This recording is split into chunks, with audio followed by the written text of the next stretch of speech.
Coming to the ring now is going to be your class 100 underweights. Class 100 underweights.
Test 1, 2.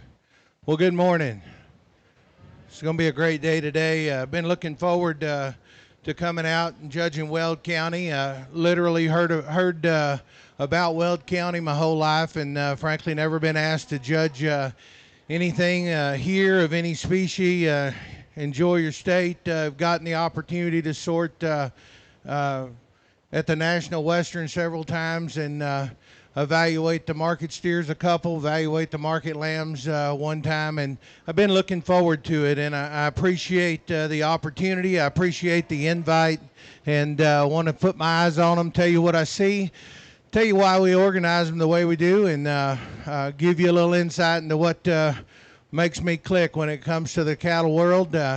And when it comes to these young people, I think it's important we remember we're raising young people with livestock here. We're using cattle in this ring today, and want to keep that at the forefront of our minds and our hearts. This is what my wife and I chose to do to raise our children, and we use livestock all the way through. And I can tell you, outside of church and a relationship with the Lord and Savior Jesus Christ, there's no better place to have your young people than this show ring. So with that being said, we'll get started. A real nice class of underweight steers here. In Texas we term them prospect steers, and I know they were fed to make it here to the show, and it's just a shame that we didn't quite get them all there from a weight standpoint. I think natural selection sorts a pair here to the front of the class, just from a quality sort, from a balance, a build standpoint. I think they're the two most practical cattle. And then as you evaluate them, for me, without question, the nicest balance, the best spine, the best in terms of his loin, the best in his front skeleton from angle standpoint, his reach and his ability to move is a young lady's yellow or orange colored steer here out the front. I like the way his neck ties right there out the top of his blade. He's really good and strong. As you read him blade back, he's better in terms of the way his loin ties back into his hip. I think he gives up a touch of stifle shape to the one that comes in second. Probably gives up a little foot size to the black steer in second. The one in two is just a little further along compositionally from a fat standpoint in relation to our class winner. Not quite as framey.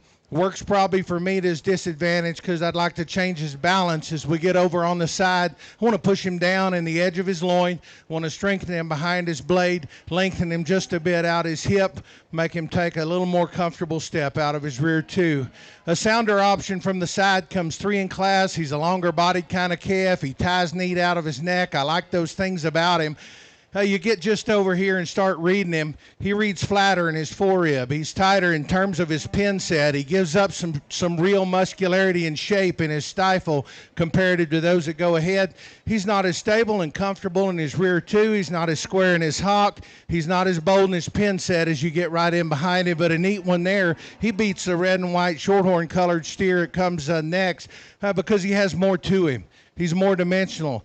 He's a little more comfortable at both ends of his skeleton from a step and stride standpoint. I like him to be as limber as we can make him. That calf gets up a bit in his shoulder, a little tighter in his rear step. Boy, get in behind him, and he really fades from his hooks to his pins. I want to stouten him behind. I want to give him more muscularity, but a framey, good-looking kind of a calf. Just need to make him a little more powered up, more genuine in terms of width.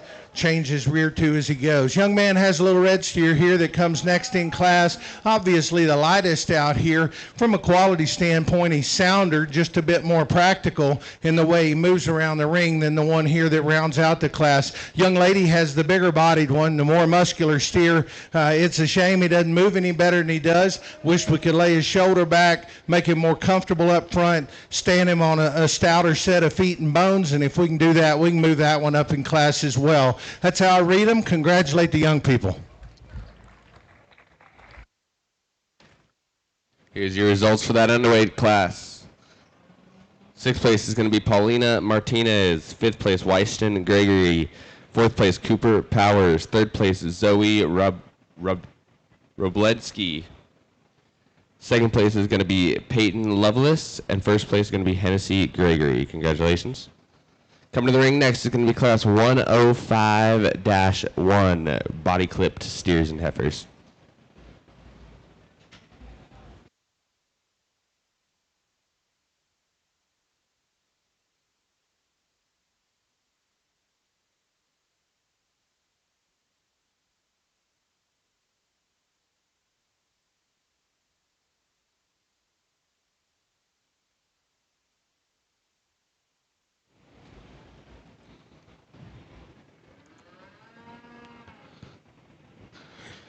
Your judge for your beef show today is Mr. Glenn Martin. Glenn grew up in Mason, Texas, where his family roots date back to the 1860s.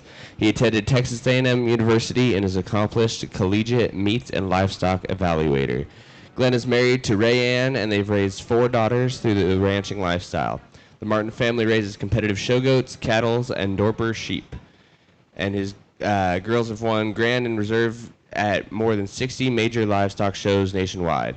Glenn has evaluated both breeding and market shows in 30 states, including numerous state fairs and various shows at National Western, Fort Worth, Houston, Louisville, and the American Royal. He spends countless hours helping youth excel in the livestock world. Make sure if you see Glenn after the show, you give him a big thank you. Would not be possible to be able to put on a show without him, and we do thank him very much for coming up for this.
Well, we get into the market steers here, and we start with what y'all call body clipped. We call them slick steers there in Texas. And I tell you, we've got one that just runs to the front from a quality standpoint, stoutness, bone work, shape, proportion, ability to put all that together, have this look and this balance from the side, and then you get your hands on him.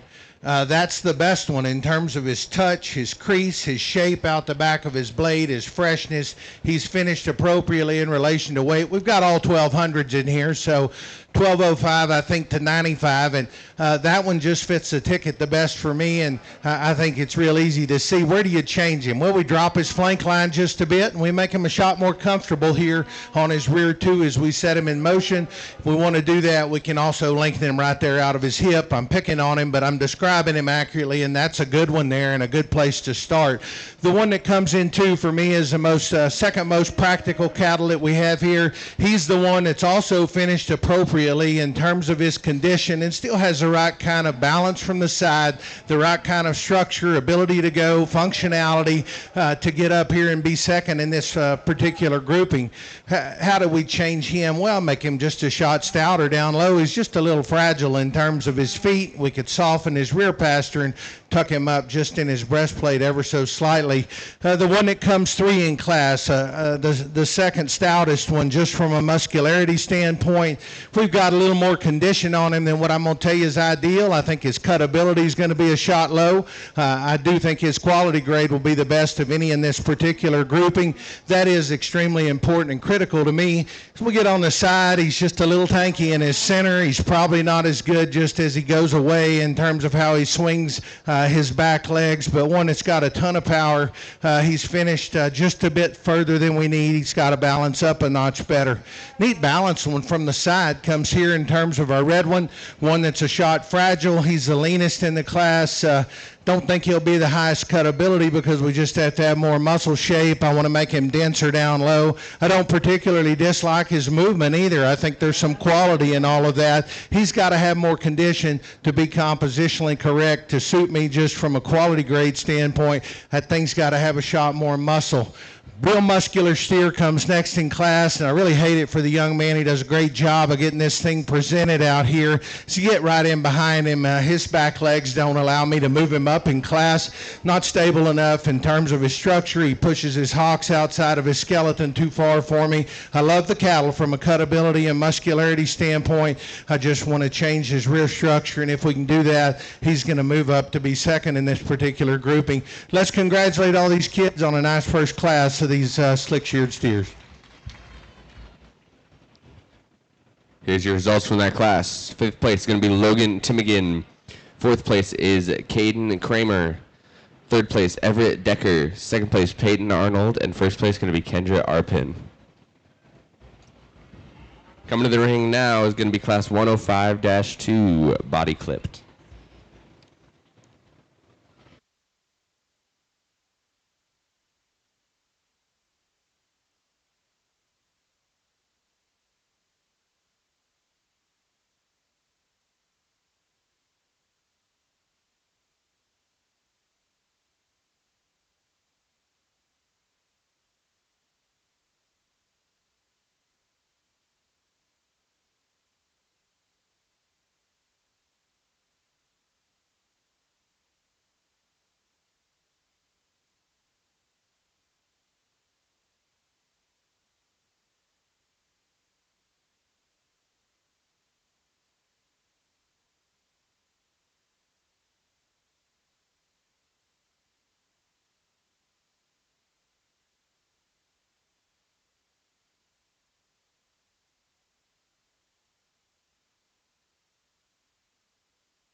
Well, a really nice class here. Forehead in the class, all I think lower 13s to lower 14s is where we sit, and we've got a really good set of cattle. I'm going to tell you, even all the way down here to the one that comes four in class. These are nice cattle. They're practical, they're useful, they've got something to them, and I like that about them. Natural selection wise, just from stoutness, from muscularity. We've got a pair that runs to the front of the class, and the one I like, the young lady's orange steer, is easily the most comfortable in terms of how he moves around the ring. I love his spine shape. You can call him a little softer spine than the 1 and 2. We set him in motion, and that's accurate, and it works for me and makes me like him that much better because he doesn't push his loin up. He is not as hard in terms of his top line as we read him comparatively. He's not as good in terms of his shoulder. He's not as smooth in his shoulder. He's not as immature in his skull shape, and his neck doesn't tie quite as good as the 1 and 2. So there is some trade-off in my opinion. I love the 1 and 2 as we stand him still. Young man gets him propped up, gets his head cranked up. Boy, he's got the right kind of look from the side. We set him in motion. He wants to swivel in his spine. He pushes up in his loin. I want to relax his loin, lengthen his hip, change his back leg posture just a bit comparative to our class winner. That's two really good cattle. Both of them, I think, very appropriate from a composition standpoint as we take them mentally to the rail. Good quality cattle there. Young man's got a nice one, comes 3 in class. I told myself when he came in, heck, that may be our class winner. First one in the ring here, and he's practical. He's got a good body shape to him. He's sound. I like those things about that calf. Get on top of him. He's got some shape. He's finished pretty appropriately. Doesn't balance up as good as the pair that comes out. Not as stout down low. Read him down from the top. He doesn't have as much shape, as much punch, as much turn out the back of his shoulder. Not as big and bold in his pin set. Not as big in his stout in terms of his stifle shape, but a very good one there. He beats a 1 and 4 because he is softer centered. He's bigger bodied. He's more opened up in his forerib. He's got more back shape. He's got more dimension in his stifle. This is a nice calf. In terms of his growth curve, I like him. I think his elevation and his maturity all fit together for me. The reality is he's the flattest behind his blade in terms of his rib cage. He's the flattest in most apex in terms of his muscularity out the back of his blade. He's the tightest in his pin set. He's the narrowest coming and going. Just have to open him up and make him stouter and denser. Good quality stock. That's how I see him. Congratulate those young people. Here's your results from that class. 4th place is going to be Peyton Arnold. 3rd place, Rylan Krebs. 2nd place, Easton Hill. And 1st place, Tatum DePorter. Coming to the ring now is going to be your 3rd class of body clips. These animals are 1,400 pounds to 1,500 pounds.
another competitive class of bigger cattle come out here, and I think we've got some parts and pieces in the cattle. The one that does the most things right, young lady's black steer up front.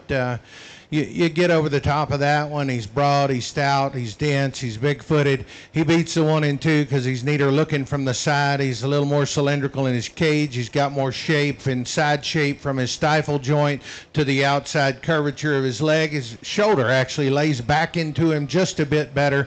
I think from a cutability standpoint, he reads just a shot leaner, which certainly works for him.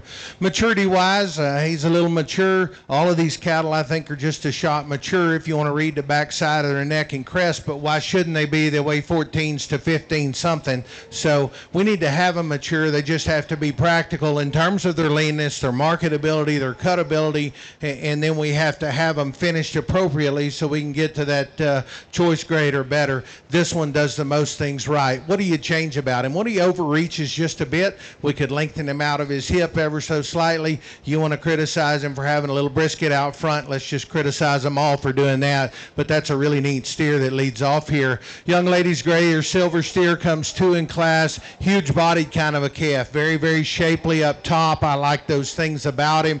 Gets a little ahead in terms of where his shoulder and his knee set. Gets just a little more average in terms of his look from the side comparatively. Don't read him as stout and dense. Just when you read his foot size and his bone work, probably doesn't come as high in terms of cutability comparative to the one that goes out, but a really good cattle there that comes ahead in this particular group. And red steer that comes next. This kid has done a great job of getting that one fed. We just want to talk about market livestock and fat steers. That one's finished appropriately. He's got big muscle shape. I like that thing quite a bit from those aspects. He's pretty sound and practical as you get on the side of him and read him. I take some issue with his balance. I want to change his balance, and you get right in front comparative to those that come ahead. He wants to get base wide. He pigeon toes up front. We need to change his rear step as you get right in behind him. But that one's fed. He's done a great job of feeding that thing. He's in a tough class, and I appreciate the marketability, the function, the practicality of that one.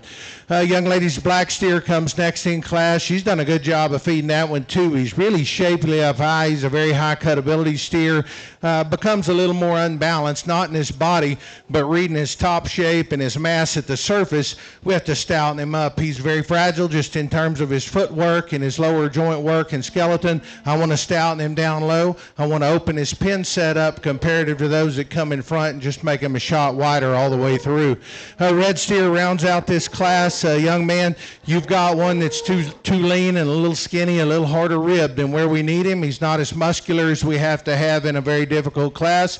I want to stouten him up, start to finish. Pretty practical in terms of depth of rib and flexibility. He's got to have a lot more to him. Put your hands together and congratulate those exhibitors.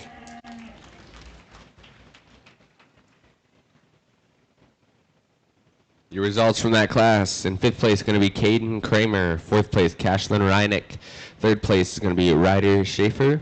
2nd place, Faith Johnson. And 1st place, Tegan DePorter. Congratulations.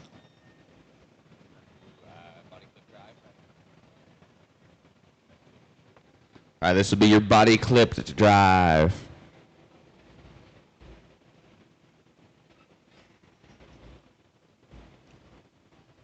From Class 1, we'll have Peyton Arnold and Kendra Arpin.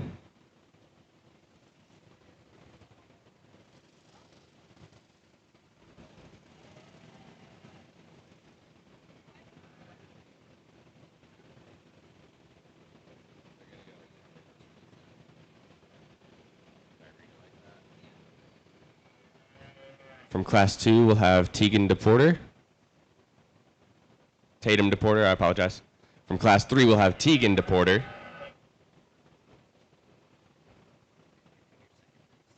Coming in from Class 1 is Peyton Arnold. From Class 2, Easton Hill. And from Class 3, Faith Johnson.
Well, I'll by nature, as I talk today, ask you to applaud for the young people that are in the ring, and I do hate begging for that. And of course, as I said just in my opening remarks, the reality is we're here for these young people to support them, to grow them, to raise them, to get them, to make them responsible adults, and that's what we're doing here. So I appreciate your activity ringside to promote that, to support that, and to help these young kids along with your encouragement continually throughout the day. Here out of our first class of slicks, we had an obvious class winner, in my opinion. The one that balanced up the best, the most shapely up top, fed appropriately.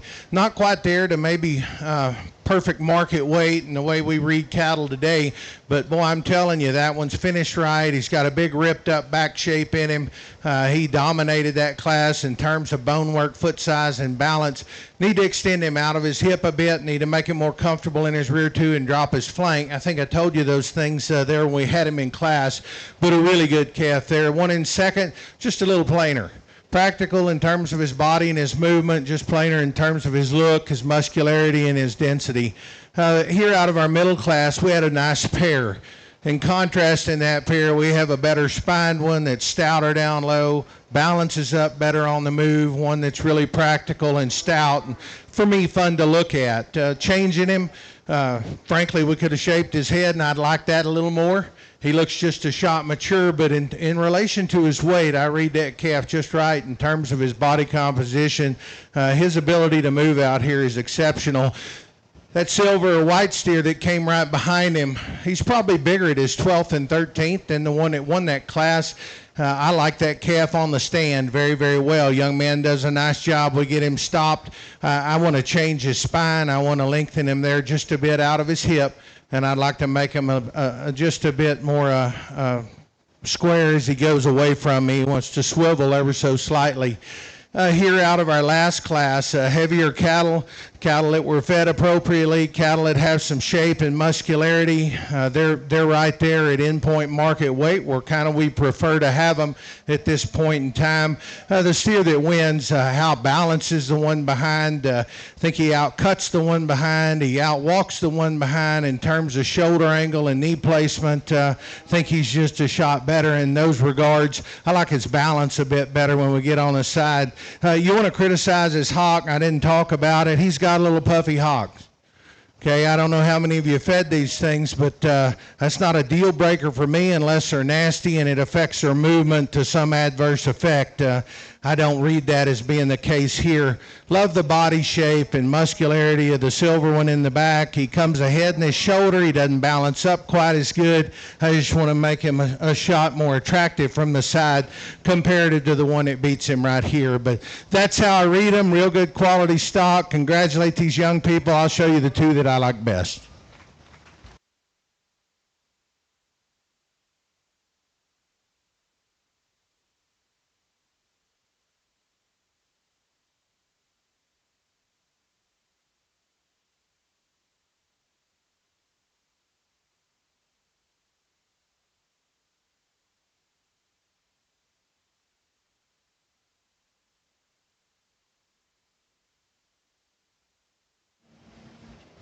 Your reserve champion in the body clip division is going to be Tegan DePorter. Your grand champion in the body clip division is going to be Tatum DePorter. Congratulations. Coming to the ring next is going to be class 200-1 crossbreds. 200-1 crossbreds.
What's a challenging class for me to sort, not to see, but just to sort and kind of organize, particularly right here between 2 and 3 and that part of the lineup. At no point ever when they come in was this one that leads off here, this orange and white calf. At no point ever was he.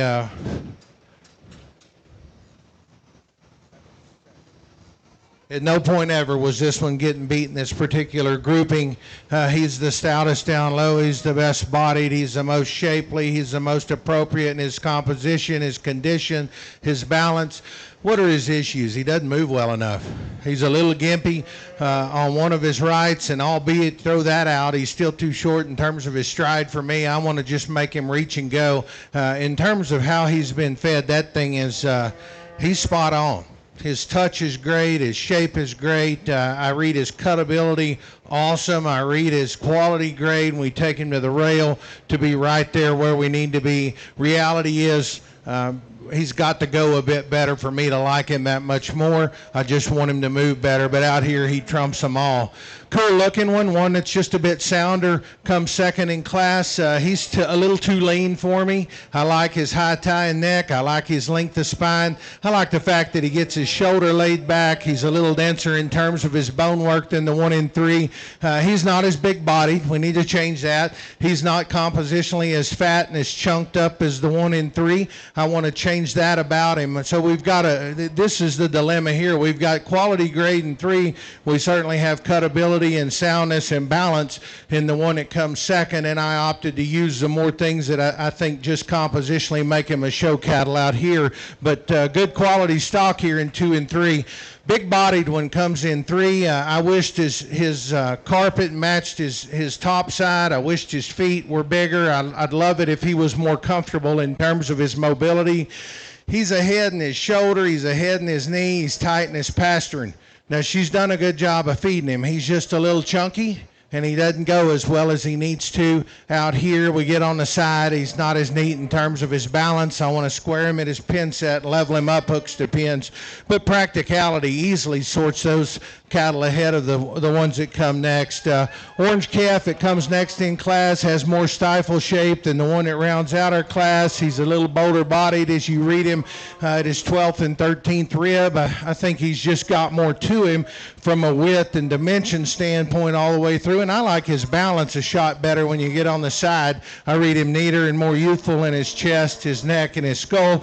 I think he's got more real shape and dimension. Round out our class with a young man silver steer. He's pretty practical from a flexibility standpoint and a body depth standpoint. He's a little plain looking out here. He's got to balance up better. He's the narrowest, lightest muscle one out here in this particular grouping. Let's congratulate those kids. Give them a big round of applause. Here's your unofficial placings for that class. 5th place is going to go to Lane Kreitzer. 4th place, Joanna Chapman. 3rd place, Peyton Landers. 2nd place, Elijah Culp. And 1st place, Bryn Reineck. Congratulations. Coming to the ring now is going to be Class 2 of Crossbreds. Class 2 of Crossbreds.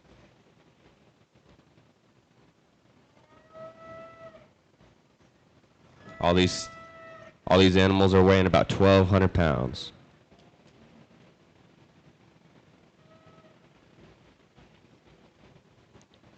We'd like to thank Allison Marie Media for taking pictures all week this week. Make sure you go to Allison Marie Media to get your free downloads sponsored to you by our friends at Chevron. That's AllisonMarieMedia.com.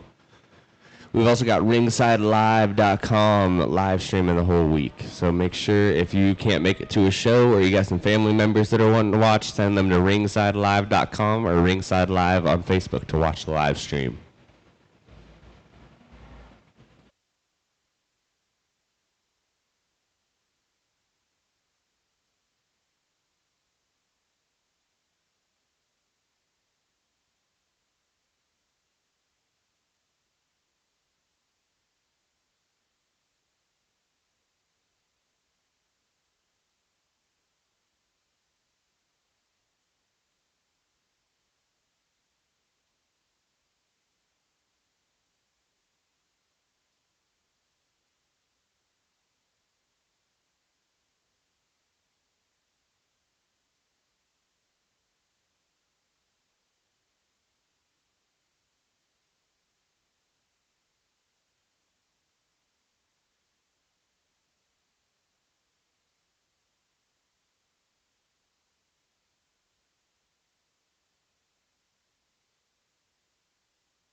This black steer that goes ahead up front, this young lady's pulling to lead. He wins his class, and he wins it pretty handily in my mind. When you start talking about practical cattle that move, that are shapely, fed well, and balance up, that guy does a lot of things right. You get over the top of him, and he's just massive up top. He's smooth in terms of his design. He's better in his shoulder and his knee set than the 1 and 2. He's got so much more body and stoutness and width than the 1 and 3. He's neater and sounder than the 1 and 4. He's got a lot more to him than 5 and 6. By composition, that thing handles good. He's fresh to the touch. He's got the right kind of shape, blade back. We can tuck him back into his brisket a bit. We could draw him just a shot longer out of his hip if you want to pick on him comparative to the one behind him. Maybe he doesn't have quite as much flank depth, if you will, but this thing is awful good in terms of practicality. Show steer looking, handles good. His quality is yield great. Set that thing apart by combinations here at the front of this class. Got some trade-offs between 2, 3, and 4. The 1 and 2 suits me the best marketability-wise here of that trio. Without question, he's the one that's the most appropriate in terms of his composition. His handle's good. He's fresh-backed. He's shapely up high. Where do we want to change him? He needs to move a bit better. He's a little more rigid in his hock and his knee and his back pastern than the one directly behind him. He's got so much more to him in terms of body and sheer width. I just think from a market steer standpoint, he's set second in my mind. The one that comes in 3 is obviously better in terms of his movement, particularly out of his rear skeleton. I like that one quite a bit. I like his high tie and neck. I like his length of body. He's a notch shallow for me. I want to drop his body. I want to spring him bigger and bolder in his forerib. I want to pack on more muscularity as we read him blade all the way back to pin set. I want to drop him a bit in his quarter. Basically, there just has to be more of him from here. I love his top line. I love his extension out the front. I like his back leg posture. Got to have more cattle here, and I think that's a logical trade-off for me when we start talking about composition. The one that comes next in class, young lady's got a massive cattle. He is the widest one out here, arguably the biggest footed, stoutest at the surface, got a huge ripped up back in him, but he is extra lean. And extra lean in relation to where he's at from a body weight, maturity standpoint. It's not working for me. That thing's got to have more composition. As we read him behind his blade, you get his 12th and 13th. He's really raw in terms of how he sets there. I just have to have him further along. When I get on either end of his skeleton, I want to wrangle him back inside just a bit. He pushes his blade really far out to the side. I want to make him neater looking so I get on either end of him, but a good one there. Young lady here, congrats to you on staying with your calf. I appreciate your efforts out here, and I know you work with him at home. He didn't want to be a show steer today, but he does look nice. His neck is high tying. He's a long spine steer. He's long in his hip structure. You get right over the top of him and handle him. He's a little more apex behind his shoulder blade. He wants to get flatter and harder in his forerib. His muscularity and condition aren't quite there. Step in behind him. We have to make that thing way stouter in his pin set, give him more stifle shape, give him more curvature to the outside of his leg. And if we can do that, we can move that one up in class. Once again, I commend you for your ability to show. Young lady here rounds out the bottom of her class. You're in a waspy class, honey, and these things got more bone, they've got more width, they've got more rib cage, they've got more muscle.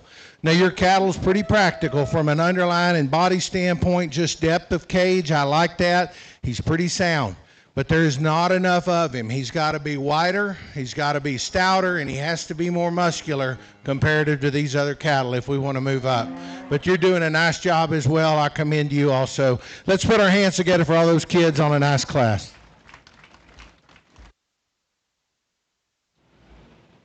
Here's your results from that class. 6th place is going to be Kylie Kreitzer. 5th place, Morgan Cantwell. 4th place, Timber Mann. 3rd place, Kendra Arpin. 2nd place, Allie Landers. And 1st place, Lana Johnson. Congratulations. Coming to the ring now is going to be class 200-3 crossbreds. 200-3 crossbreds. These cattle are weighing about 1,300 pounds.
Well, in this particular class, this young man's painted up black and white steer is just a breath of fresh air in terms of his ability to move, his mobility, his balance here, his type and kind. He's lights out, the best one in this particular grouping for sure. I love the way he gets around the ring. If you want to read shoulder angle and knee and flexibility and back, he's practical in his movement and still high quality in terms of his movement, his balance on the move. I think he does a lot of things right. Out here, he's giving up muscle to the two that stand behind him, and that's okay because he just laps them in terms of his ability and to go. His agility and athleticism here is second to none. That one comes ahead and wins pretty easily here. How do you want to change that guy? Well, I'd like to tuck him up in his chest. I'd like to slick him just a bit in the bottom side of his neck, his dewlap. To the world of cattle, frankly, we can make him bolder right out the back side of his shoulder if we wanted to just do a few things more right. But you got a good one there, son. You done a nice job with him, and I appreciate you bringing him here in this class. The next two cattle are the stoutest. There's no question about it. They're the most shapely. They're the densest in terms of muscularity. Their feet and legs don't hold up, and they can't hold a candle just in terms of squareness and flexibility to the one that beats them here in this particular grouping. Those two cattle are huge back, they're huge hip, they're very shapely, they have some cover on them. I like those things about them. Both of them are weird in terms of their toes and their toe size and the way they squeeze together. Their feet need to be bigger, more practical and flatter to the surface. They have to be more agile in terms of skeletal quality. From a cutability, marketability standpoint, they're pretty close in terms of where they touch and handle. I like the young ladies just a bit better from a balance standpoint. I like the young man's probably a bit better just from a squareness standpoint. So some trade-offs there that come in this class. A young man's Smoky Calf comes next in class, one that's really practical in his body shape. I like that about him. I like his depth of rib. I like his balance in his body from his lower chest to the center of his body and into his flank line. I think there's some quality there. He is up and down structurally as well. He's forward in his shoulder, his knee. He's tight in his hock. He wants to get in his hock and out at the surface as he goes away from you. And frankly, we've got structural issues in 2, 3, and 4. We need to take that calf and open him up, make him a shot sounder to move him up, in my opinion. Round out our class with the darker gray, chocolatey colored steer, one that certainly is really long spined. He's long hipped. His neck comes right out the top of his shoulder. We got to have more cattle here from a market standpoint, being market ready. Got to have more back shape, have to be bigger hip, bigger pin, bigger loin, have more shape when I get him behind him. We can stouten him up, widen him up, give him more muscularity. We can move that one up in class as well. Congratulate these young people on a good class.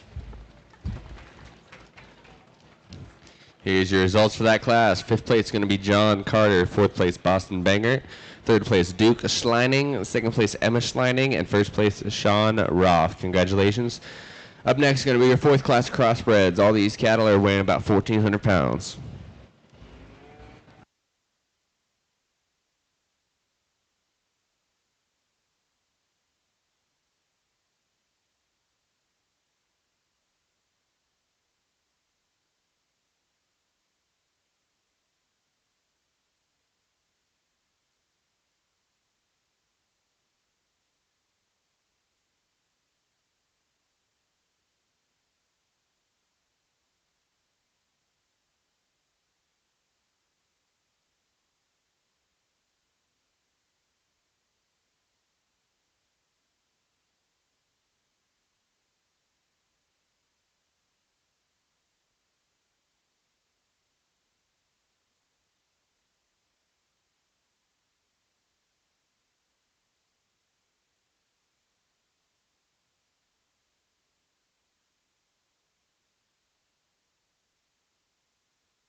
Well, natural sort and natural selection sorts the pair ahead in the front of the class, a black and a silver steer, yellow. I can't tell what his color is here under the tent with the sun outside, but two good cattle here, and there's a quality break there, and then there's a significant quality break, in my opinion, behind the young man that comes 3 in class as well.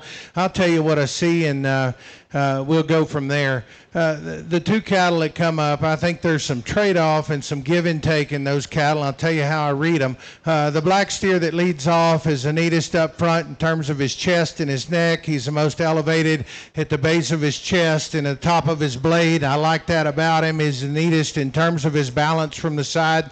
When you read him and the way he comes out the top of his blade, I just like his added shot of elevation, his smoothness of underline there as you read him chest back to the center of his body. I think he takes an excessive picture there in the front 3/4 of his system when you get on that profile. I like that about that steer. I like the fact that when he goes straight away from me, he's square from his stifle joint to his hock and to the surface. He doesn't close at all. He doesn't get in at all. He doesn't walk that tightrope as the 1 and 2 tends to do when we get right in behind him. Big difference in those cattle in terms of muscularity. The one that comes second is punchier backed, he's bigger backed, he's broader across his 12th and 13th, he's bigger loined. And I like that about him. I'd like to smash some things together of both those cattle. Rear leg posture is good from the side. Boy, when I get right in behind him, honey, and we're running him straight away, that thing is on the rope. He's on a single line, and I want to pull him apart, open him up, make him more genuine, going him away from me. But two really good cattle there. Little contrast in where they sit. Not going to lie to you, I'd cut some of that fin off the back of that one's leg. I think it detracts from his look from the side. They've got it a little bold and a little big there for me, but two good cattle. I just want to make sure I got them right in my mind. The one that comes 3 in class, this kid right here has gotten this thing fed perfectly. I don't say perfect much, and I don't think they're perfect much, but I'm telling you compositionally, for the maturity pattern in that calf, and where he sits from a leanness and muscularity standpoint, compositionally, I read that thing just right. You've done a heck of a job of getting that thing fed. You've done a really good job of getting him shown out here. Unfortunately, he's a little forward in his shoulder angle and his knee. He's not as bold in his chest. He's not as big in his hip and his pin set comparative to those that come out. But you want to talk about one that's going to rail an awesome carcass? That's the guy right there. Congratulate that kid, if you will. This one that comes next in class, he's a little overdone for me. He's a little far out in terms of his fat. He's a little too much like me and not quite enough like you, young lady. He needs to be leaned up in his chest. He needs to be leaned up behind his blade just a bit. He's still better structurally than the one that rounds out the class. I love his reverse knee. I love his function out of his rear too. He's got some topside shape. He's just a little overcooked, and he doesn't balance as good as those that come up front here as you read him from the side in terms of his chest and his neck. But a really nice one there. Young man, you've got an awesome bodied one that has big muscles, and I like that about him. We run into a little tough class. He is the most jammed up in terms of his neck. He's the fattest. He's the lowest cutability, and he's the most upright in terms of his shoulder angle and his knee. He's the tightest in his pasterns. Got to make him a shot more limber out here. Definitely have to lean him up if we want to move up in this class. But good stock. Put your hands together for those young people. All right, here's your results from that last class. 5th place is going to be Alex Bumgardner. 4th place, Paisley Sidwell. 3rd place is going to go to Sutton Hill. 2nd place, Tegan DePorter. 1st place is going to go to Dylan Stone.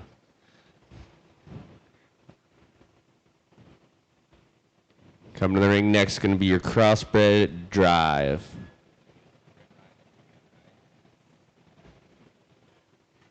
From class 1, we're going to have Bryn Reinick.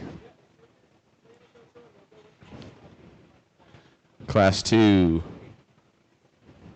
Lana Johnson.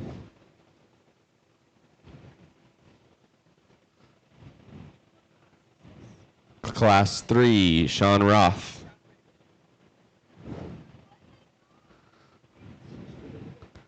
And Class 4, Dylan Stone. Coming to the ring now is going to be your reserve from Class 1.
Your second place from Class 1, Elijah Culp.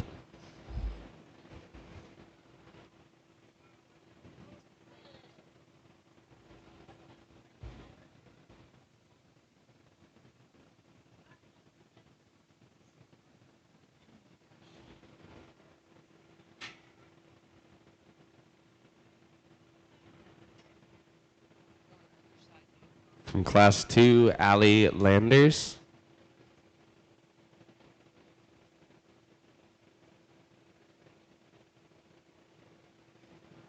From Class 3, Emma Schleining.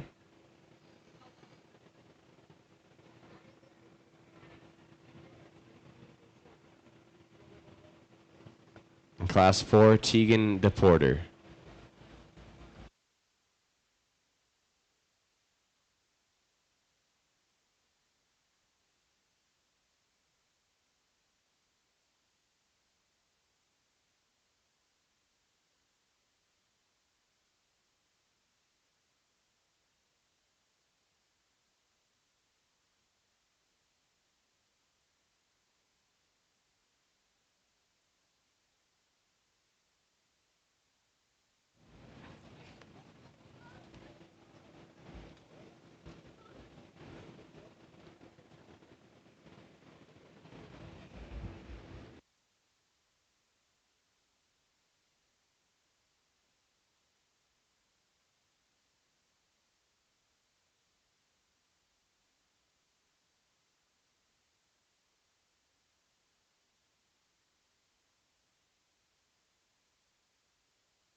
Following your crossbred drive, we're going to go into our bridge breeds.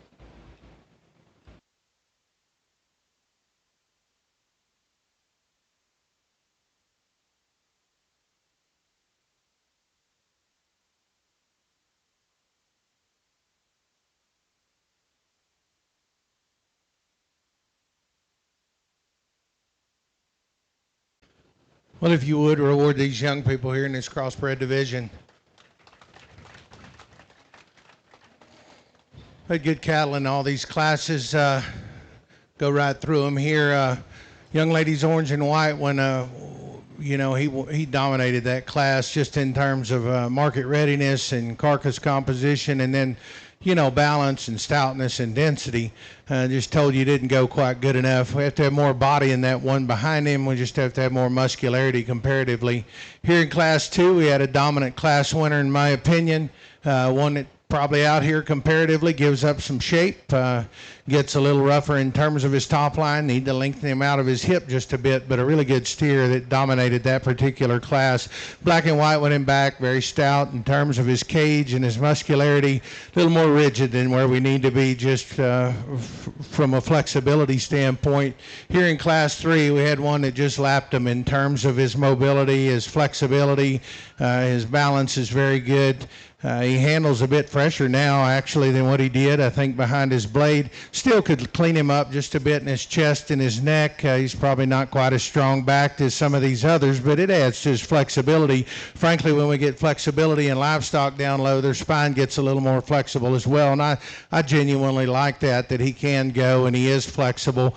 We could draw him longer out of his hip, just make him a shot neater looking up front, strengthen his top line ever so slightly compared to some that we have out here. The one that was second in that class, extra stout.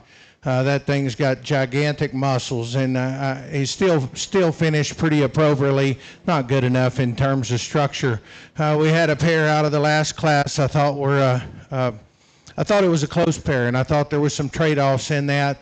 Opted to use the one that's more elevated up front in terms of his chest, the top of his blade. His neck comes out higher. He's wider and squarer as he goes right away from us. Handles with some shape and dimension. Not as punchy backed and is broad across just 12th and 13th, and his loin edge is what we see in the one that was second in that class, but higher end in terms of his look up front. And I like his squareness and mobility as he goes straight away from me quite a bit better. So that colored steer in the back, big boned and really big back. Closes when he goes away, gets a little more average looking up front just in terms of where his chest sits and how he handles his front legs just from a flexibility standpoint. He's just a little heavy there. I'd like to elevate him up front, and I'd certainly like to just make him track a bit square as he goes away, but I'm picking on a really good one as well. So that's how I see him. I hadn't made up my mind for reserve. Champion's going to come out of the last class. Let's congratulate him.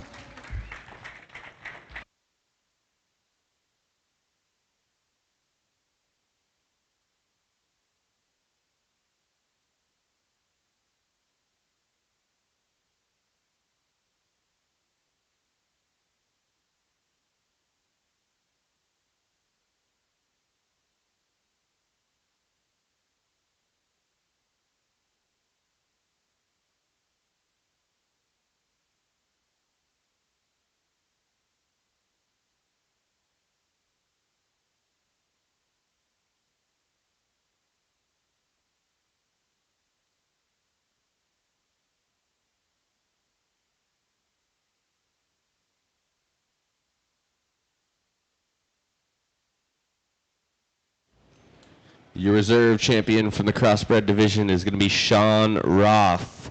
And your grand champion from the crossbred division is going to be Dylan Stone. Congratulations.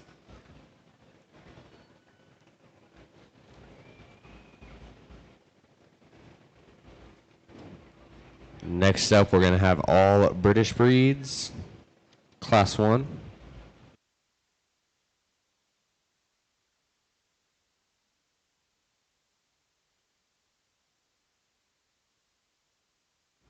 Once again, we'd like to thank you all for coming out. Make sure you thank all the volunteers. We would not be able to put on something like this without them. So if you see them around or you see them helping all the kids, make sure you tell them thank you, because it would not be possible to put on an event like this without them.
Well, solid red steer here. Young lady, go ahead and pull him to the front. He wins, and he does a lot of things right out here for me in terms of his ability to move, his balance from the side.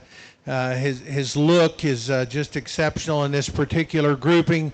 He's neater chested, longer fronted, leveler hipped than the one it comes into, and he's got a big back. He's finished appropriately.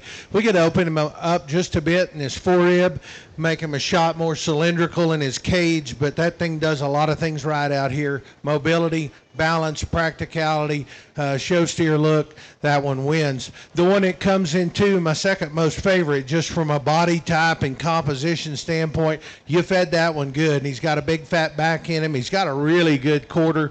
He's big hip, big pin, shapely from the side, got a nice body in him.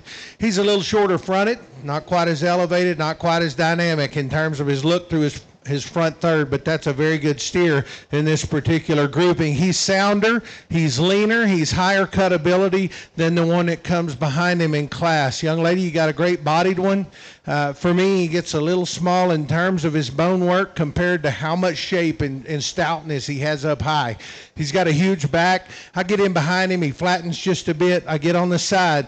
Boy, I want to shape him just a bit different in terms of his shoulder and his knee. We can do that. We can move that one up in class, but that's a good calf as well. Young man, you got one that's higher cut ability than the steer right in front of you. Problems are he's just upright in his shoulder angle and his knee. He's more rigid out of his hock placement, dries up just a bit in his flank from a balance standpoint. If we can make that one sounder, we'll move him up in class as well. Good stock, just has to move better. We round out the class with the young lady's black steer. He's sounder out of his front skeleton, but maybe not.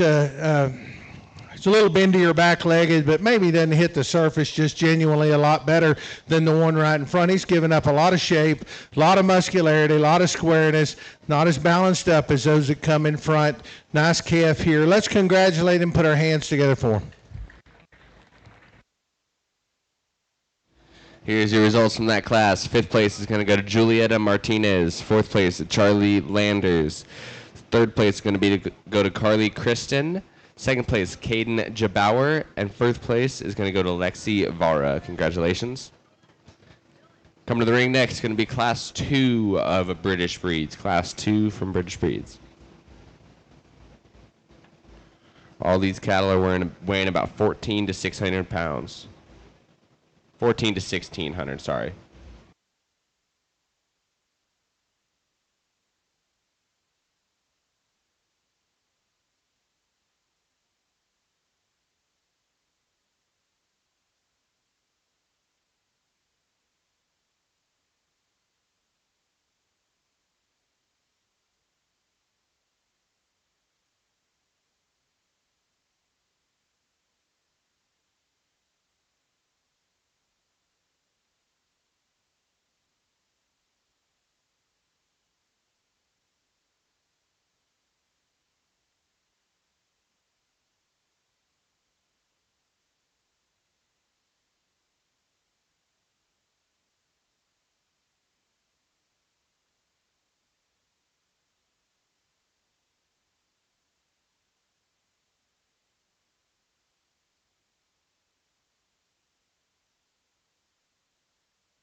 Well, challenging class, but there's no question about it. There's no challenge as to who's winning this class. This young man up front with the Hereford marked one, he dominates them in terms of balance, in terms of flexibility, combinations of look and shape and the way he moves. He's got lots of good things in that Hereford calf, and I like him quite a bit. His feet and legs fit good to me. I like his forerib, his cage, his shape up high. He's finished appropriately. I like his cut ability, his opportunity to grade, his size. I think everything fits together very well. He's got a good project up there. To the World of Cattle, we can make him bigger legged. To the World of Cattle, we can probably open him up with just a shot more shape, clean him up right there, and his jaw line back down to his brisket, but a very nice one there that leads off. A young lady comes next in class with a stout shorthorn marked steer, one that's a little upright in his shoulder, a little more rigid in back. She's done a nice job getting that calf fed. He's got a huge top. He's leaner and sounder and more appropriate as I stand right in front of him than the young man's that comes 3 in class. I like his muscularity. I like his levelness of spine. I like his length of hip. He's got to move just a bit better. Comparatively, he needs to look neater up front to that one that goes ahead and wins that class. The 1 in 3 is extra wide and very dense and very shapely. It works a little to his disadvantage here because his shoulder gets out of his skeleton. He wants to swing his knee and his front feet too wide up front. He's done a nice job. That thing's got big stout pieces. He's just got to be sounder for me compared to 1 and 2 in this class. But if we're talking about taking these cattle and killing them today, market stock, we've got to appreciate the quality that calf has, the attributes that he has for a market-ready animal. A young man's got a very big one, comes next in class, and the size didn't scare me. I just want him to balance better, and for that much weight, we've got to have more shape. He's got to be more muscular up top, but you've done a nice job of getting him fed. He's got more to him. He's stronger backed. He's better looking than the one that rounds out the class. A young man over here, you've got one that's pretty sound, and I like that about him. But his balance from the side, for me, is all wrong. He's deep-chested. He's a little weak-topped. He's humpy loin. And then as I get over the top of him and read him down from the top, he's got to have more muscle shape compared to those that come ahead of you in class. You've done a nice job. Calf's just got to be a little different here and there. Let's congratulate him, if you will. Here's your results from that class. 5th place going to be Stetson Decker. 4th place, Stetson Decker. 3rd place, Alex Baumgardner. 2nd place, Kayla Kristen. And 1st place, Tanner Krebs. Coming to the ring now is going to be your British Drive. From Class 1, we'll have Lexi Vara.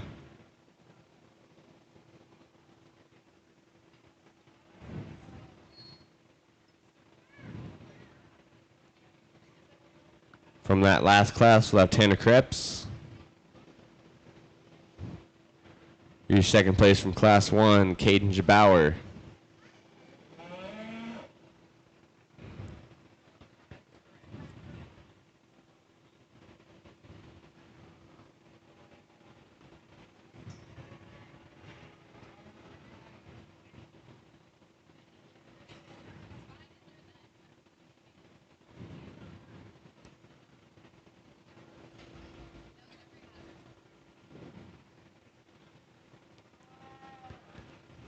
And your 2nd place from Class 2, Kayla Kristen.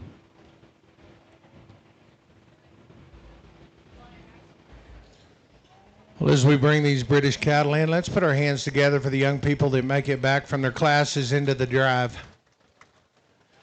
Here out of our first class, red steer dominate the class, and it's really a good pair of cattle. Practical, useful, functional, muscular, fed appropriately, pretty dense at the surface. We've got a stouter one up front that's just got more look and balance and presence to him. That thing's done a lot of things right to this point in his life, and I appreciate them all. He's lean and he's muscular. He's still mature in relation to his composition. I think all that fits together in this shorthorn appearance steer. The black one in the back, boy, he's got a nice turn to his back. He's got a good cage. He's got big feet, and I like that. Boy, get in behind him. He's big-hipped. He's big pig stifled. Lots of good things going with that young man's cattle there. He's got to be a shot eater up front comparative to this one that's on the front line, but a very nice one there. He's done a good job of feeding. Just talked these cattle out of the last class. Hereford appearance steer does lots of things right in my mind. His balance is good. His soundness is good. His shape is good. He's got a neat look. Young man's fed him appropriately. Gets him presented out here. I think that's a really neat calf. He's got lots of quality. As I said, comparatively to maybe some others out here, he could be a little stouter footed. Maybe comparative to the world of cattle, could shove just a shot more shape into him. But for one that's bred like that, looks like that, balances like that, he does lots of things right. Young lady shorthorn marked one there in the back, leans over up front, but he's collectively, when you start talking about composition out of that particular class, he fits together just a bit better than some of the others. Holds his shoulder blade into him a notch more secure than the one that was in third. So good stock out here. For me, my favorite's a red one up front out of the first class. Hereford Mark steer is going to be reserved. Let's congratulate him.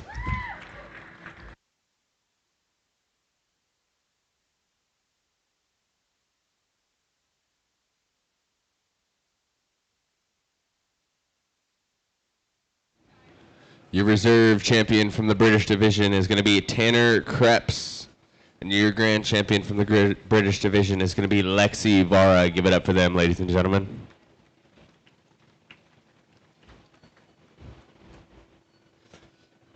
Your next division is going to be your continental breeds, all continental breeds.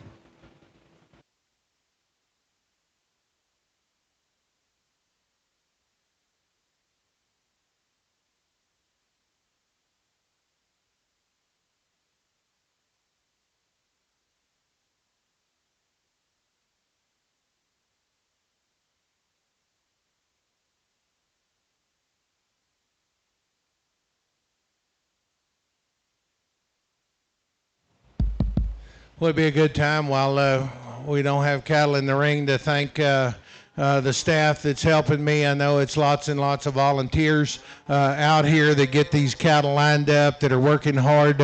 All these young ladies here in the ring that are helping get them wrangled around and tailed in.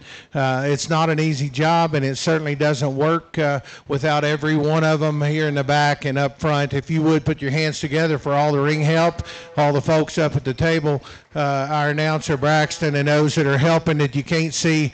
Takes an army to make a show like this run together, and I certainly appreciate it because it makes my job easy out here. One more time, let them hear you. Applaud them here for all my help in the ring.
This is going to be your first class of continental breeds. First class continental breeds. All these cattle weigh about 1,100 to 1,200 pounds.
well, a little tougher class to sort just because maybe don't find the one that just jumps out. But I do think we've got a nice set of cattle out here. Just things I want to change about them. I tell you how I read them, what I see.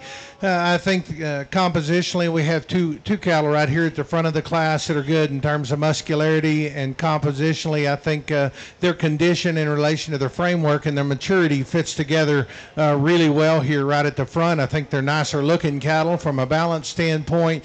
They kind of fit together when you just talk about the nice balanced ones that are appropriate from a muscularity composition standpoint. Differences. I wish the one up front was a shot softer in his back pastern and a notch longer hip. I wish the one that comes to was better out of his front skeleton in terms of his shoulder and knee. I wished he was smoother jointed in back and handled his rear too just a bit better. When I had them flopped in my head when I came in, I just want to change the structure a bit more than I care to change our length of hip and muscularity in our class winner. I think it's a nice pair. Congratulate those two young men if you would. The one that comes third in class, compositionally, from a muscularity standpoint, he's good. He's getting a little far for me, just when we start talking about true condition and fat cover over his 12th and 13th. I'd like to take that cattle and just lean him up a bit. He's a little shorter cannon, a little smaller in type and kind. Not going to kill him for that. The reality is he's got some good stuff. I love his body type. He's got some real shape. We need to elevate that calf. We need to change his longevity and his growth curve just a bit, but a good one there. Black and white steer comes next in class, one that's neat looking from the side, long spined, pretty long hipped, extended up front. For me, he's got to have more body shape. He's got to be better in terms of where he sets his feet. He gets just a shot fragile down low. We've got a pretty practical kind of a short cross calf next in class. He's deep bodied. He's got some center. He's got some cover. He's given up some bone work, some muscularity and balance to those that come up front of him. We round out our class with one that is just reminiscent for me of the cattle that when we started breeding those Keys years ago. He's got that wild look up front. I love that. He's got a great length of top line. I like that. This calf is too hard bodied. He's too hard jointed for me, not wide enough. He's the leanest, he's the framiest, and he's the lightest weight in the class. And frankly, all of those things work to his disadvantage here. And we start talking about doability, functionality, feedlot setting, one that's going to feed, go to the rail with the right kind of carcass. We just got to drop him out here. But good stock as a whole. Congratulate all the young people for their hard work. Here's your results from that class. Sixth place is going to go to Courtney Bidelic. Fifth place, Cooper Powers. Fourth place, Alex Culp.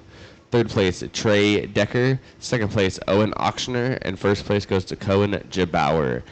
There's going to be a class 2 of Continental breeds. These weigh anywhere from 1229 to 1290.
If y'all are hungry or thirsty, the pop stand is set up right over there on the south side of the show ring. So if you're hungry or thirsty, go get you some food and drinks. They do got Chick-fil-A over there today. So if you're hungry for some Chick-fil-A, go get you some food at the pop stand on the south side of the show ring.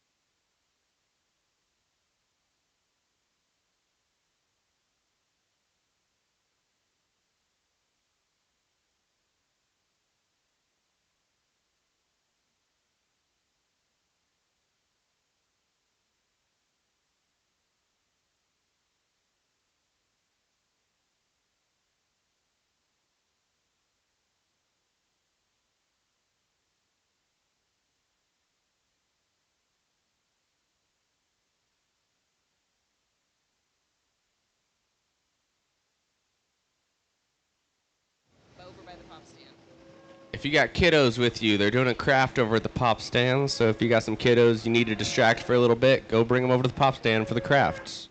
I believe they're building terrariums today.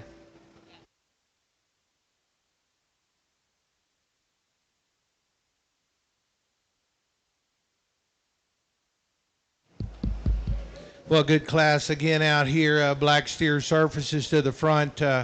Compositionally, a nice calf. He could have a little more condition for me, 12th and 13th, but that one's the nicest balanced. He's the most practical. He's got good shape up top. He moves very well. He's smoother jointed than the one behind him. He's just a bit fresher up front than some of these others that come ahead. As I get right in behind him, I like his pin set quite a bit. You get down just in his lower quarter, I'd like to give him a shot more wash rack muscle there in terms of his lower quarter and how he bulges to the side as he drives right away from me. But that's a very nice calf that leads off. He's not as good necked is the one that comes two in class. This one at second is Rocket Neck to have that kind of body and the big fat feature. He's got a really good turn to his top. He tests the limits of where I want to be just in terms of sheer width as he tracks away from me. But that calf's got all the parts and pieces in terms of shape, cutability, muscularity, giant feet, still moves well enough out here, and he's got an exceptional look. Boy, if we could just make that one a shot better in terms of his skeletal quality, that one runs right to the front. I like a lot of things about that calf. The black baldy that comes next in class, done a really good job of feeding this one. He's got a big, hard back shape in him, and I like that. He's in and out up front. What I mean there, his knee comes in, his toes out pretty hard. He's out at the point of his shoulder. He's a little harder in his forerib and his upper forerib than what I like to see him. I want to soften him there. I want to square him up front. I want to make him a shot more flexible just from a ability to go standpoint. But you've done a really good job with him, son. Got a nice hair coat, took care of your business, got him fed right, just not built well enough right out the front of his skeleton.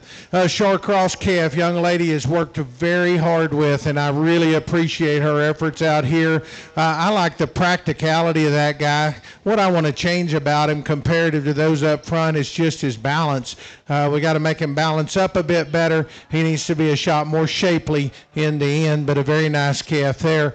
Baldy Brockle comes next in class. Young lady's got a really good look. That thing's better looking than the one up front of him just in terms of how his neck comes out. His shoulder angle's wrong. It's up forward. His knee's forward. He's tighter in his rear pastern. He has a lot more to him compositionally. He's neater looking than the one that rounds out our class. Young lady in red's got a framing kind of a steer. He hadn't fed that well for her. He's got to have more composition. He's got to have more shape. He's got to have more condition on him to move up in this particular grouping. Congratulate the young people, if you will. Nice class. Two nice cattle, three nice cattle really up front. All right, here's your placings from Class 2 of Continental Breeds. Sixth place is going to be Peyton Lovelace. Fifth place, Courtney Bidelic. Fourth place, Mason Cantwell. Third place, Court Bronzeroth. Second place, Brooke Lambrick. And first place is going to be Tucker Green. Coming to the ring now is going to be Class 3 of your Continental Breeds. Class 3 Continental Breeds. These cattle weigh from 1,300 pounds to 1,370.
Well, young lady in the blue shirt has our class winner up front, and the steer that balances up the best from the side, maintains the right kind of spine shape and levelness in him. He's really elevated, neat up front. He's got the show steer silhouette from the side. I like that about him.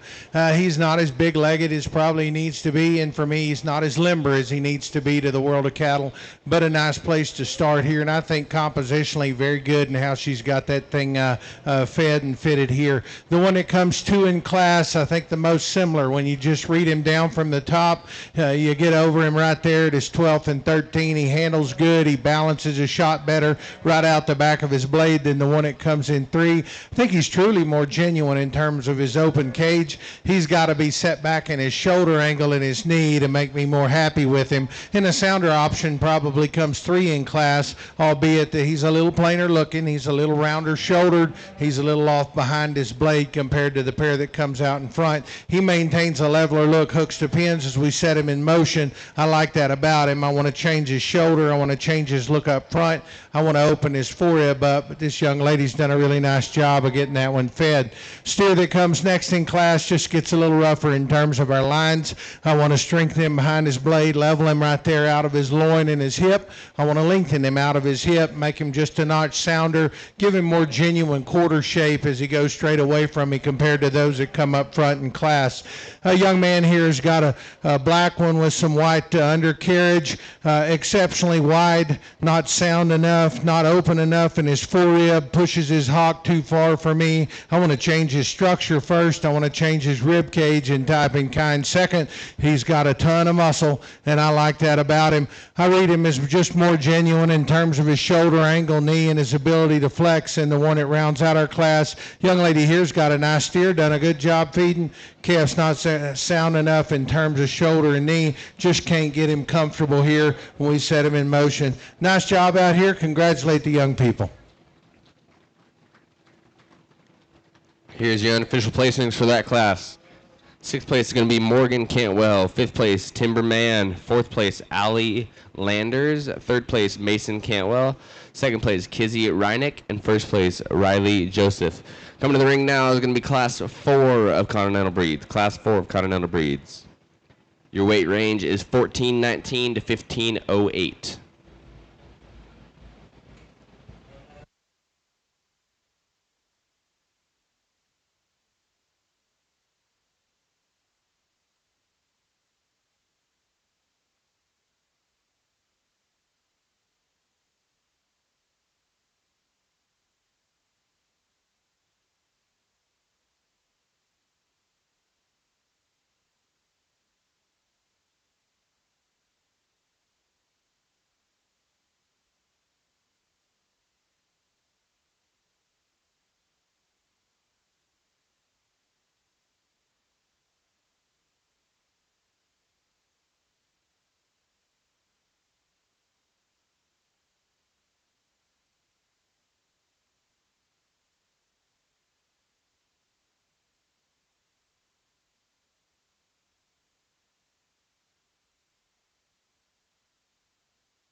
Just a reminder, we got Allison Marie Media taking pictures all week, so make sure you go to AllisonMarieMedia.com to get your free pictures downloaded, sponsored to you by our friends at Chevron.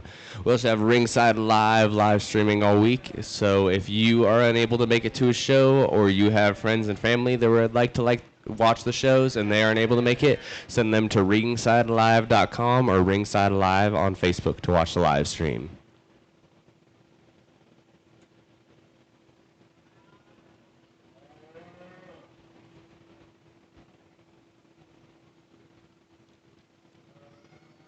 Your judge for your beef show is Mr. Glenn Martin. Glenn Martin grew up in Mason, Texas, where his family roots date back to the 1860s. He attended Texas A&M University and was an accomplished collegiate meat and livestock evaluator. Glenn is married to Rayanne, and they've raised 4 daughters through the ranching lifestyle. The Martin family raises competitive show goats, cattle, and Dorper sheep, and his girls have won reserve and grand at more than 60 major livestock shows nationwide. Glenn has evaluated both breeding and market shows in 30 states, including numerous state fairs and various shows at National Western, Fort Worth, Houston, Louisville, and American Royal. He spends countless hours helping the youth excel in the livestock world. We'd like to thank Glenn for coming out. Make sure if you see him after the show, you give him a big thank you. He's done great today. And we'd like to thank you for coming out, Glenn.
Well, a good class of big cattle out here, and I think muscle really isn't an issue in this class in terms of top shape. We do have some differences in stoutness down low in terms of quarter and shape and dimension as they go away. Calf that leads off by combination for me. He's the best balanced one here. He's the one that is the densest by combination at the surface, and he's got a big hard square back in him.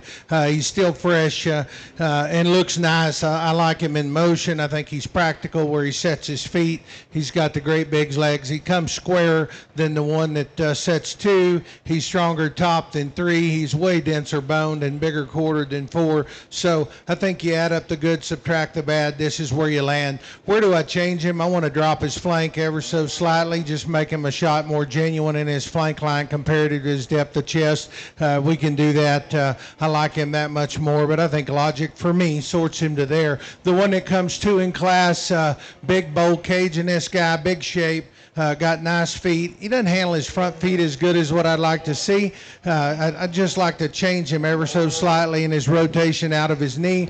I'd like to clean him up in his lower chest. We clean him up in his lower chest, frankly, that becomes a more difficult pair because the balance gets a little bit closer, but good quality stock there. I dig the big white one on the move. He's got great big paws. He's sound. He's flexible. I dig the next one on the move that comes 4 in class. There's a lot more calf here in terms of topside shape, hip shape, and stifle shape, and just bone density and muscularity comparative to the one in 4. I like the calf in 4 just from a balance from the side. He's deep ribbed. He's soft footed. He moves good.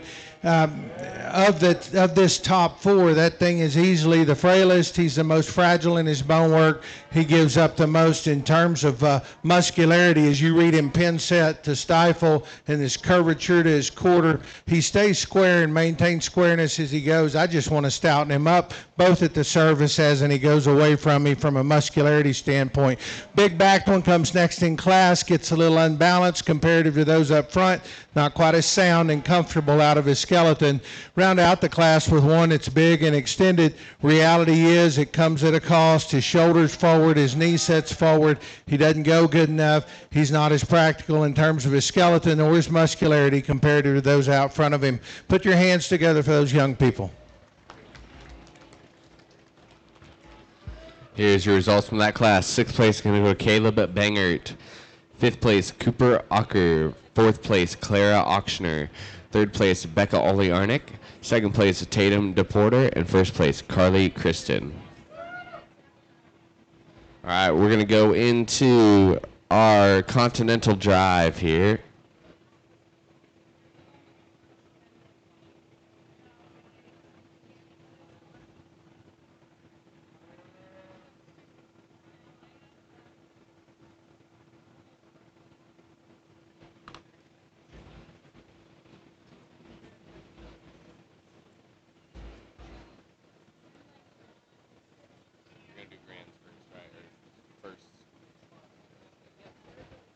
From your first class, we're going to have Koyan Jabauer. From class 2, Tucker Green.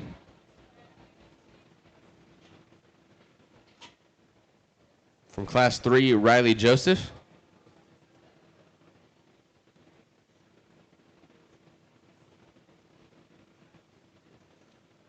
And from class 4, Carly Kristen.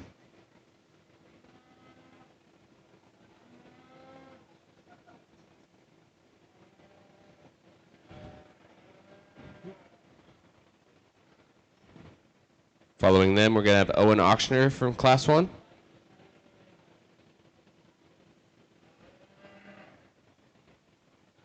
From class 2, Brooke Lambrick.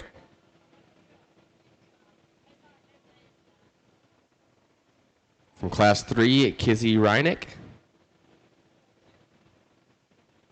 And from class 4, Tatum DePorter. Give it up for them, ladies and gentlemen.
Well, if you would, put your hands together for all the young people here in your Continental Division that make it back out of their classes. Here out of the first class had a nice pair that just had some separation with the rest of the cattle, just from a quality standpoint. Thought these two kind of stood out. Opted to use the one that's smoother jointed, handles his back leg just a shot better. Left the one that probably is just a notch stouter there in the back, but good quality stock there comes out of the first class. Here in the second class, very unique looking one that's built good and has some shape. Comes ahead and wins. Like the balance in this guy, like his proportions from the side, his flexibility is good, his look is good. He's got a nice turn to his back. He's got a really good loin in him, big pin set. We can make him maybe just a shot stouter as we read his side shape, but a very good one there. Smoke steer behind him, giant legs, big, huge muscles. Really neat the way his neck shoots out the top of his blade. Was a little coarser jointed than is ideal, and just not as proportional, I'd say, there in his body. It's smooth in how he's put together. Here out of the third class, it was a little more challenging, but located the one that suited me the best. He's got show ring presence and look. He's very hard-backed and square, still fresh as you read his neck and out here through his hip. We can make him a shot sounder comparative to some of these out here. Similar story in the back, just need to make that one a bit better in terms of how he moves and goes, but a nice calf as well, just from a composition standpoint. Just talked about the big ones here. Neater balance, neater looking one comes ahead and wins that. He's better in his chest and how his lap sticks out the front. He's more recessed there. I think he's just more attractive throughout. He's got a real square back shape in him. I wouldn't say maybe the boldest in terms of his stifle shape as some we've seen today, but a very attractive calf. Got big feet and legs, moves good, balance is nice. Followed up with another stout one in the back.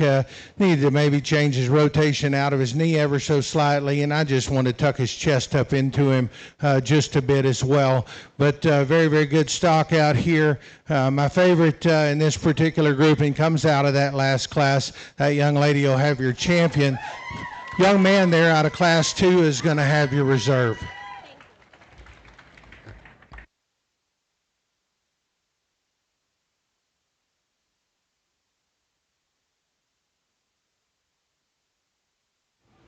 Your reserve champion for the Continentals is going to be Tucker Green out of Class 2. And your grand champion for the Continental Division is going to be Carly Kristen. Give it up for her.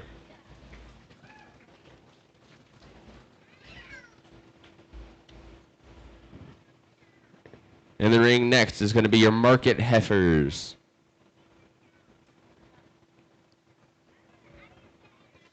Your weight range for them is going to be 1124 to 1247.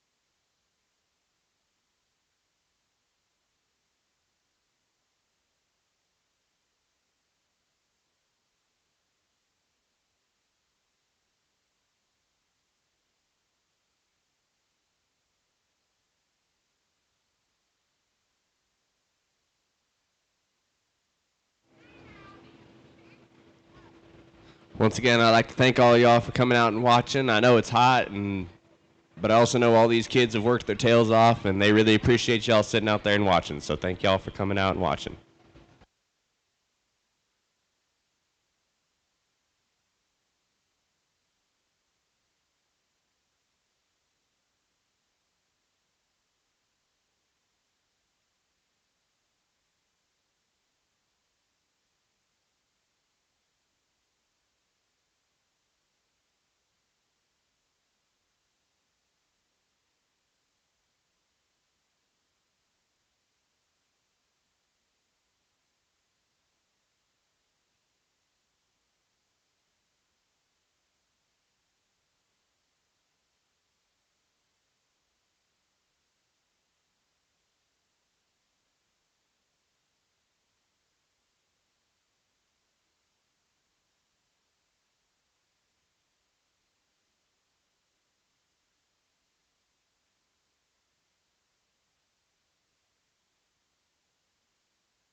Well, Orange Heifer wins this first class of these market heifers, and the one for me that is the densest at the surface, the boldest bodied, the most appropriate in terms of her shape and her touch. She's very fresh. I think she's better in terms of condition on both directions than 2 and 3. I like her balance from the side and her genuine build. She comes wider coming and going than the other two that are out here, and she's certainly softer centered in terms of her spring to her forerib and her body depth both. I like that one quite a bit. The one that comes 2 in class, obviously the wildest looking one here up front, one that's practical and sound, a little fragile down low, still denser boned and bigger footed than the one behind. I think she just gives up too much in terms of forerib and cage, depth of body, mass in terms of hip and pin set, and just real shape as she drives right away from me. Excuse me. The one that comes 3 in class, I like her body type a bit better than the 1 and 2. I like her genuine center body and her underline just a bit better. She doesn't balance up with the pair ahead of her. She's a little more chesty. She's a little average in terms of her kind of hawk cap and the way she handles her rear too. She's got some condition. She's got some finish. She's got some muscularity. Want to change her balance just a bit. Want to stouten her up down low at the surface as well. Put your hands together for that trio. Here's your results from that class. Third place is going to be Courtney Bidelic. Second place, Rylan Krebs. First place is going to be Hartley Ralston. Congratulations. Coming to the ring next is going to be your final class of market heifers. Then we'll go into our market heifer drive. These heifers weigh from 1,269 to 1,377.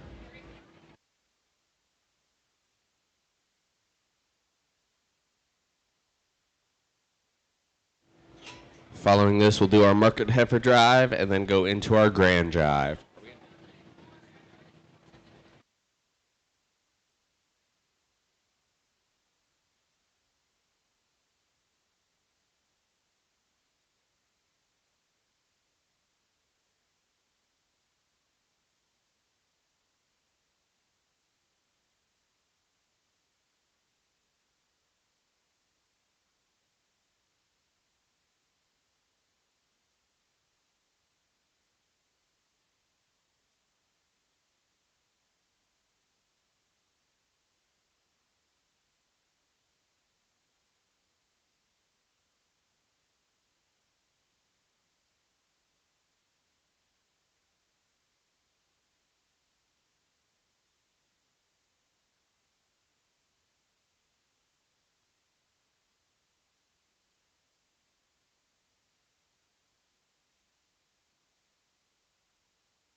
Real red and white one here leads off, and I think obvious for me, the best moving, the best balanced, the one that's the most attractive up front. Get your hands on her. She is big backed and fresh, handles good, looks good, balance is really neat from the side.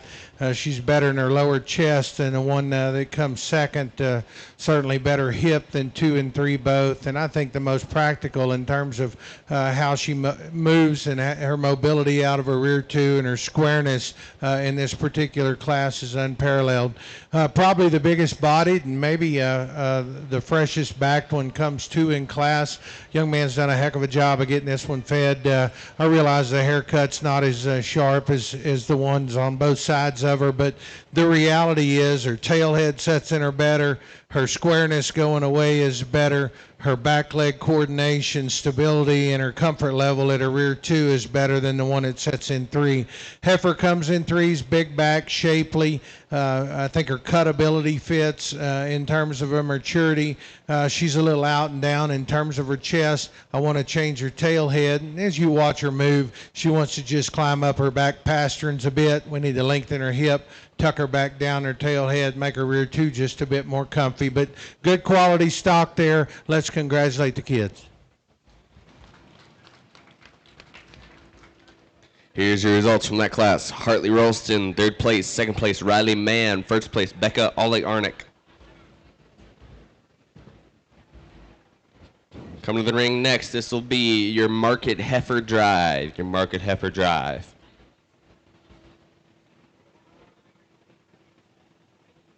Just in case y'all were unaware, there's a parent or an adult swine showmanship show this afternoon. It'll be after the Weld County Swine Breeders Association meeting, and I was told to find Landon Cogburn if you need more information. Entry fees are $25.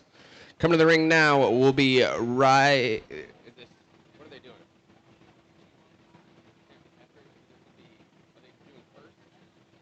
Okay.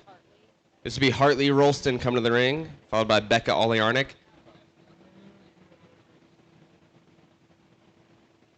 Following them will be Rylan Krebs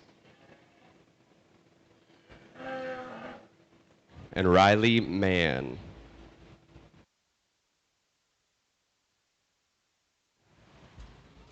Well, congratulate them, if you will, as we get your market heifers pulled into place here. They're out of our first class. I thought the combination class winner was young lady's orange heifer there in that particular grouping, one that just came wider and bolder bodied, more muscular, sounder, more attractive. Just by combinations of those things. I like her body better and her muscularity a bit better, and her genuine width just comes a bit better than those others that were in that class. A real sharp looking one in back, a little drier flanked, not quite as much punch up top or out through her hip or quarter as we read her in the 3/4 from the side. Right here, just talked the last class, exceptional female, market heifer quality and show ring presence, bow-bodied, smooth-shouldered, big quarter, big back, fresh to the touch, and then followed her up with one that doesn't balance quite as well, but still has an incredible cage and a ton of shape, very, very fresh up top, not as attractive from a haircut standpoint, but very high quality as well. So the way I see it, the best pairs on the front side. My favorite of those is the red and white one. Orange will be reserved. Put your hands together for them.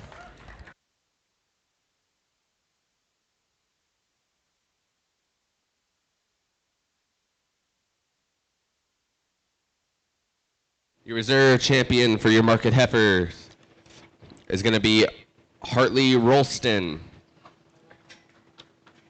And your champion for the Market Heifer division is going to be Becca Oliarnik. Congratulations.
All right, we're going to take a 5-minute break before we go into our grand drive. 5-minute break before we go into our grand drive.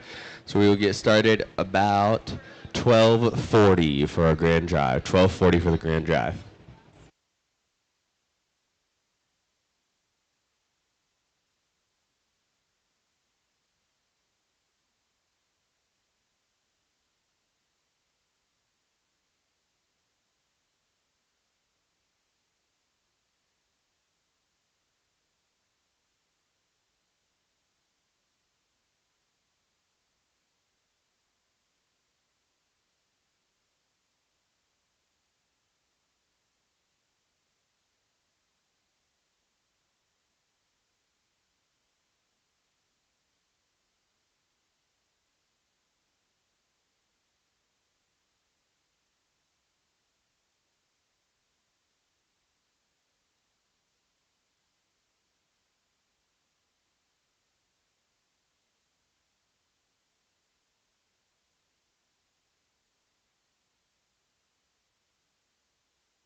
All right, following the grand drive, you will have an hour exactly to turn in your sale cards. An hour exactly to turn in your sale cards following the grand drive. I'll give you an exact time following the grand drive, but begin that on your mind. An hour to turn in your sale cards following the grand drive.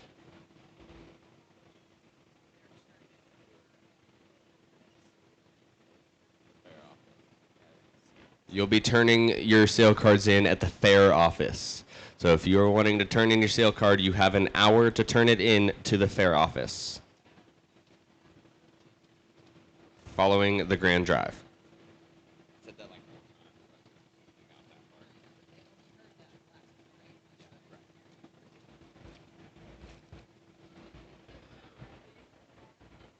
We would like to thank Allison Marie Media. They've been taking pictures all week. They've been doing a wonderful, wonderful job. Make sure you go to AllisonMarieMedia.com to get your free pictures downloaded to you, sponsored to you by our folks at Chevron. So make sure you go thank the folks at Chevron. Make sure you thank all the photographers. They've been doing a wonderful job.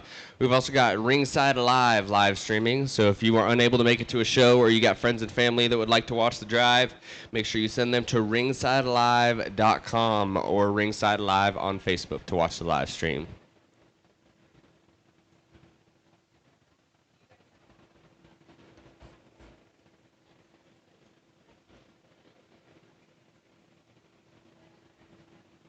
And a very important one, make sure if you see any of these volunteers or any of the parents or anybody helping, make sure you thank them because they're working their tails off. So make sure you thank all your volunteers because without them, we wouldn't be able to put on an event like this. And they're doing a wonderful, wonderful job braving the heat for all these kids.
All right, we've got them lined up. They're ready to go. We're looking to start here in a few minutes.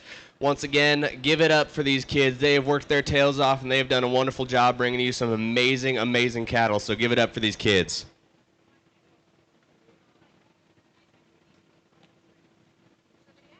This isn't a golf tournament. Y'all can be louder than that. I said give it up for these kids.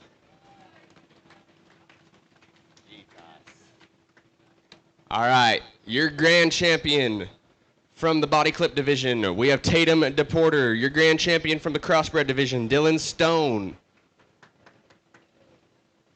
Your champion from the British division, Lexi Vara.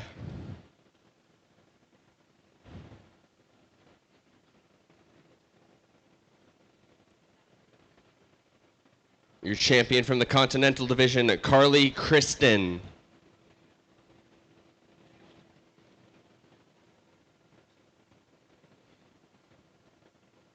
And your champion market heifer, Becca Oliarnik.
Coming to the ring now is going to be your reserves. Your reserve champion from the body clip division is going to be Tegan DePorter. Your reserve champion from the crossbred division, Sean Roth.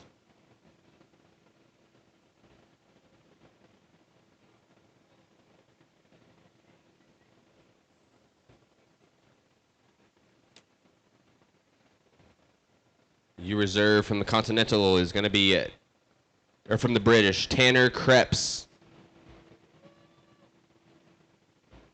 Your reserve from the Continental is going to be Tucker Green. And your reserve market heifer is going to be Hartley Ralston. Give it up for these kids one more time.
All right, the grand champion steer is going to get awarded the Earl Kensfodder Memorial Trophy.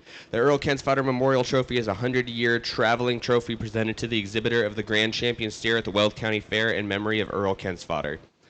Earl was one of the original members that created the Beef Excellence Committee back in the 1980s and 90s. The Beef Excellence Committee would solicit business and support that supported youth in agriculture and asked them for donations to help beef exhibitors and their market beef projects at the Weld County Livestock Sale.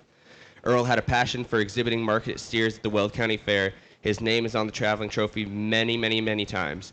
He really enjoyed watching his grandsons show market steers around the country, and he would always be willing to help the youth just starting out in 4-H and would help them establish a feeding program. Earl would be very proud to know there is an award going to the youth in agriculture with his name on it.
Well, it's been a fun day. It's been a warm day.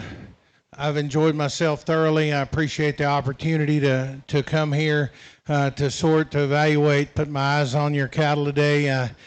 And it's been a very good market show, without question. You understand what you're doing, both as exhibitors and folks helping and families. And I just want to commend you for what you're doing here in Weld County for assembling a set of cattle like this and making them as good as you have, and then on top of that, making your kiddos as good as they are as well. If you would, in your ringside, let's put our hands together for all of the young people that made it in this ring today. You know, it's a culmination of a lot of hard work that gets to this point, and we've got cattle stacked up from the front here to the back, starting with slicks and crossbreds, British cattle, continental cattle, which I assume is just crossbreds as well, and then we had a really nice set of market heifers and a total of 6 head. So it's been fun for me. Try to make them as good as we can make them down low at the surface. Keep them show ring ready in terms of their look, and you've heard me talk a lot today about market readiness from a composition standpoint. We need cattle that are muscular. We need cattle that will fit the industry. And I said it this morning when I was visiting with a couple of the folks over here at the table. You know, we need an overlap. That we've had a pretty big divide, in my opinion, of what make good market cattle and what make good show cattle as well. And today, I think we've proved that you can overlap that scenario, and I commend you for the way that you've got them fed and fitted. Just been my opinion today of the livestock that you're holding, and that's all it is, and I want you to keep that in mind. I often tell young people how you handle defeat dictates winning and losing in your life, and if you got defeated today in this show ring, you need to choose to be a winner. And if you let some guy's opinion that frankly some people around don't think's very good, I'm sure today, if you let that opinion dictate how you live the rest of your life, then you've missed the whole point of the project. It's a lot about the experience for me. It's about the journey. The journey was always a big part of what we did with our kids. And yeah, we had a lot of really good destinations. The reality is I don't think anybody got beat with more good ones than my kids did, because we ran that many to the ring. I understand your disappointment when you got defeated today at my hands. I get that. I understand that. What I'm going to encourage you to do is fight through it, move on, keep going, appreciate those around you that have gotten you to this point, the people that have helped you. Let the people know that you appreciate what they've done to help you get to this point. As far as the cattle goes, they're good. They're sound down low. They're good-footed. They balance up good. They've got a muscular build to them. I never thought narrow livestock was good livestock, and if you got beat in class today with one that was a little narrow, you know that now.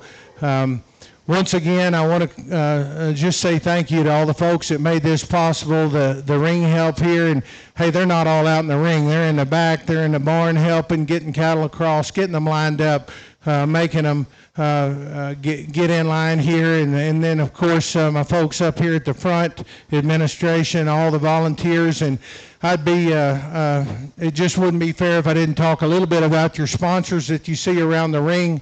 They make it possible.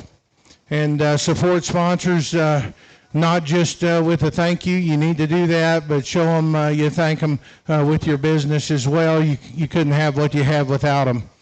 As far as the slicks go, we had some good cattle there, and that was a pair of steers that they were built stout down low. They're practical. They got the right kind of body shape and muscularity. This one that won, he won that deal for me pretty easily, because his bone work and his feet and his posture just come together so well. We show slick cattle in Texas everywhere except Fort Worth, and that's a good slick steer. That thing's got a good back shape. He's big in his hip and his pin set and his quarter, and maybe it's new to you, but a good slick one is a good one. And I like that one quite a bit. Told you we could open him up maybe just a shot more right behind his blade. But that thing's got an incredible look. He just moves so good, and he's so much more comfortable just in terms of his spine than some of them we saw there. The black one was just a shot coarser jointed, not quite as attractive up front. Had the big punch, the big cage, big feet and feature, and I like that about that guy. Didn't balance up quite as good as his counterpart here. Out of the crossbreds, chose the one I liked the best, black steer, that fit together so well. His symmetry's very good. Told you maybe not as stout in the seat of his pants as some that we saw, but I love his look from the side. His mobility's good. His squareness was very, very good. And he comes back. He's fresh. He touches fresh. He's nicer looking than the one that was reserved behind him, just as you read the front third of his body. Black and white one there in the back moved great. Handles very good. Not as punchy shaped up top as his counterpart on this side. Not quite as attractive from his chest to his throat latch, but a very good one there. I like the mobility, the balance of that guy. His body and his forerib fit together well, and he stays square as we move him. Here in the British deal, real stout red-legged one. Red one, stout-legged, big-backed, attractive. A little lighter weight deal, but the reality is he's good, and high quality's high quality. It's hard to describe to people the quality word, and that one's got it. He's sharp looking, he's good bodied, he handles good, he's practical, very attractive, mobile, good stock. Not as punchy maybe as a few out here, not as big as some, but very, very good one as well. Followed with that Hereford marked one. That young man brought a good one to town. I like that calf. He's practical. His show ring presence is good. He's got the right kind of shape. Not as dense down low, a little more fragile. Not as punchy up top as our red one that wins. We get here at our Continentals. I just like the black and white one here because he is big and stout and opened up. He's market steer ready. He's market steer looking very attractive as you read him blade forward, and still very, very dense down low. I thought his proportions were very good. His mobility's good. His stoutness is good. He handled good. Once again, we probably have seen some today that have more side shape as you read him right in the seat of his britches, but well, when you add up the good and subtract the bad, I thought that one got out of there pretty well. We had a really neat black one, not as big. I think 1283 is what he told me. that come there reserve out of that, and I think you just read him as a kind of a smaller version of what we have on this line. He's good backed and he's fresh. His handle's good. His proportion and balance is good. His mobility and squareness are very, very good as well. Talk about the market heifers here. Do them some justice because that's a very good pair of cattle. This one on this side is attractive and rip-backed and balanced up. She's sound and mobile, not as stout-legged or footed as some of them that we have out here, but that's high-quality stock as you read her. Fun to look at. And similar story there with our orange one in the back.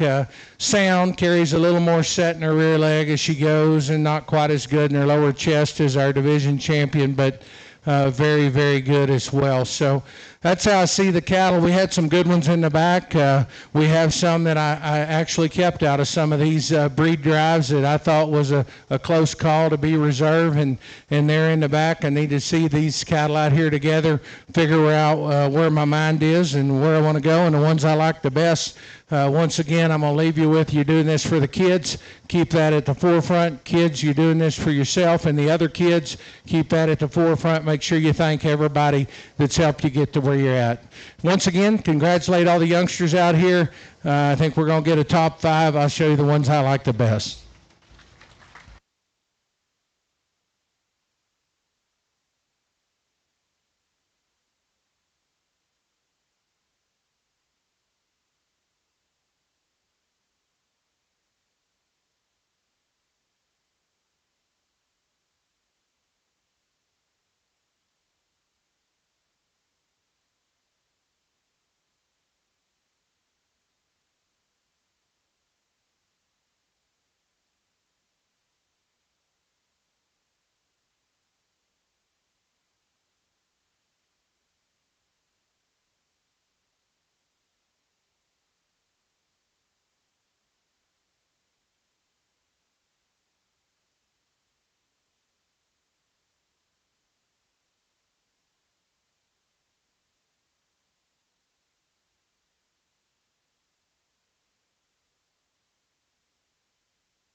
Your reserve market champion is going to be Dylan Stone from the Crossbred division. And your overall grand market champion is Carly Kristen out of your Continental division. Give it up for her.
Here's how it panned out. Fifth place from your crossbred division is going to be Sean Roth.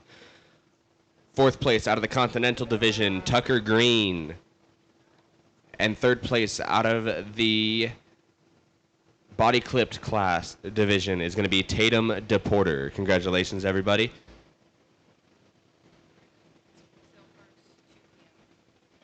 You have exactly 1 hour to turn in your sale cards till 2 o'clock. Exactly 1 hour to turn in sale cards. Once again, I'd like to thank everybody for coming out to the market show. We will be starting our breeding here soon. I'm waiting to hear time, and then I'll let y'all know. But yeah, thank y'all for coming out. I appreciate y'all. We'll be back with the breeding very soon. So stick around.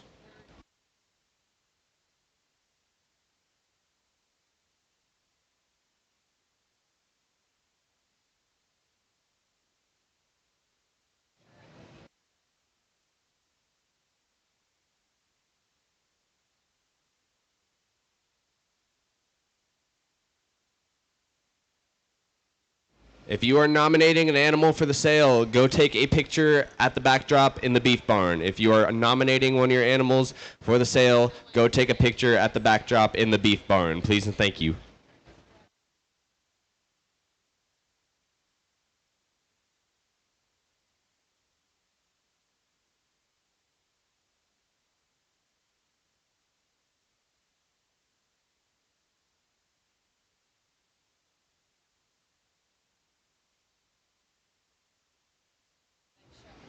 We will be starting the breeding show at 1:45. 1:45 sharp, we will be starting the breeding show.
All right. This is going to be your first class of the breeding show. It's going to be class 4 Angus late junior yearling heifers.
Well, nice pair of Angus heifers here to lead off the heifer show. The one that I use here, a young man's pulling to the front. Brings more presence right here out of her front end and the way she ties in than the 1 and 2. She's not quite as big bodied, but the reality is she's got more balance and look, and she stands a little bigger footed. And I like the angles just here to her back leg. I like the fact that she's still fresh, a little bit leaner, if you will. And I like how her tail head sets down into her just a bit better than the young ladies at second here. Really big-bodied, very square-built heifer comes into arguably wider than the one that leads out. She pushes more ahead of her breastplate and her brisket up front. She's just a little more conventional in terms of her size or balance. I like her moderation from a density standpoint. Just want to make her a notch more attractive, a shot longer hipped, and a little better right there out of her tail head. Good stock. Congratulate those young people as they exit.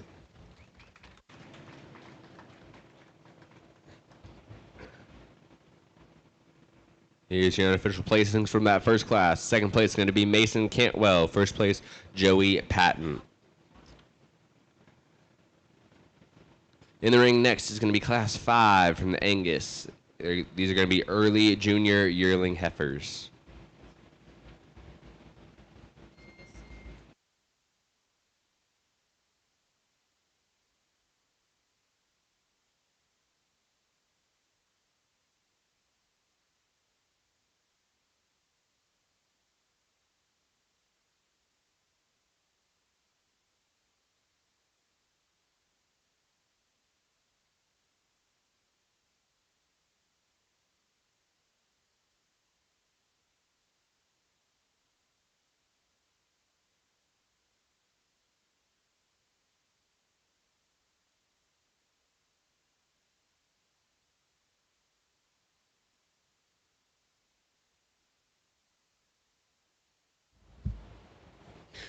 Well, young lady brings us one that's a little amped up as she comes in the ring, and I understand that.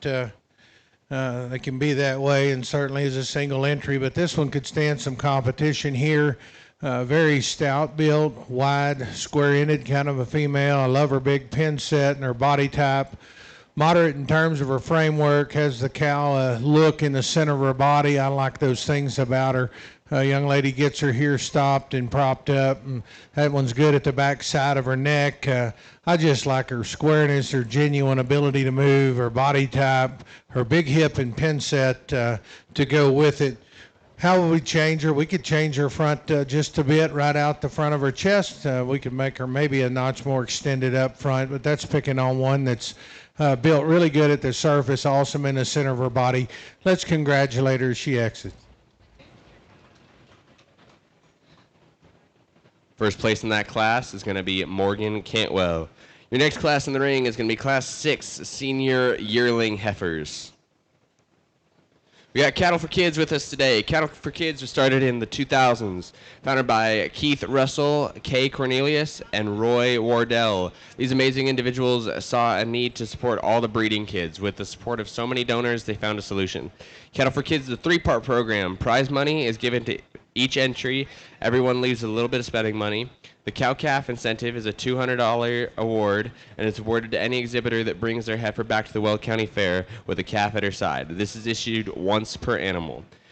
The Cash for Heifer Award, the lucky random drawn individual or individuals receives a cash voucher to help purchase a registered heifer from Weld County breeders or an adjacent county to Weld County in Colorado. They will then bring that heifer back the following year to the fair. Last year's Cattle for Kids provided to individuals. Whoa! Last year's Cattle for Kids provided to individuals with this award. Few folks that we would like to thank is Fort Lupton Animal Care, Blind Badger Ranch, Cattle for Kids Royalty, and Chuck and Ronnie Sylvester. Thank you to those folks.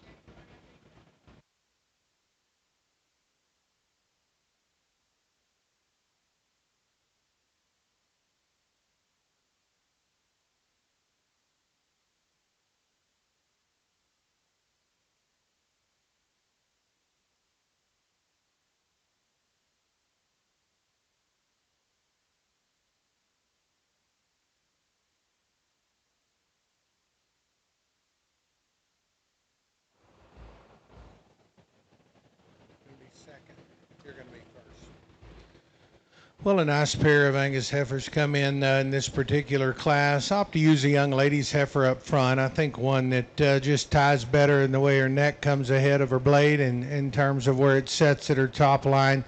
I like her there from the crest of her pole back as we get to her hip. I think she's straighter and truer in terms of her top line, more attractive in the way her neck comes out. And I think as we get on the side, it adds to her balance and her symmetry as we get on the side and put her in motion.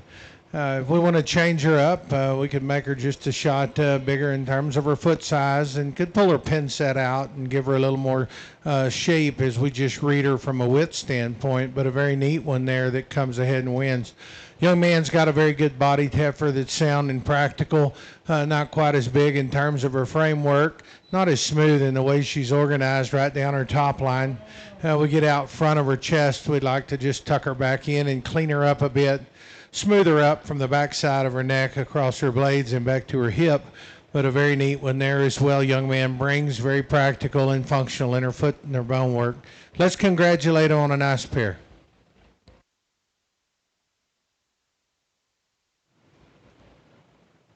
Here's your results from that class. Second place is going to be Hazel Payne with Dolly. First place is going to be Hazel Payne with Jolene. Congratulations. Coming to the ring next is going to be your late junior yearling heifers, class 14. I apologize. It's going to be the Angus Drive. I apologize.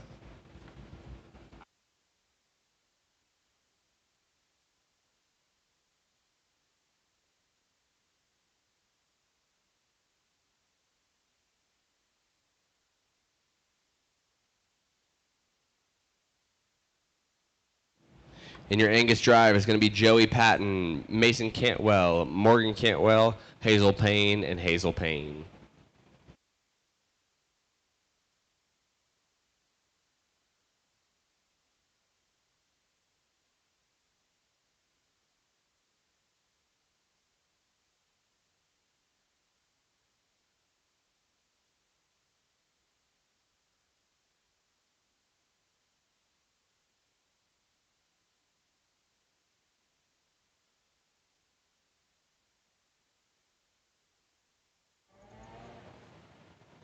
We bring these Angus heifers back in the ring, and here out of our first class, unique one wins that class just in terms of her foot size, her added elevation and extension up front. I think she's one that reads so attractive up front and still so practical in her joint angles, her ability to move, her body type is very good.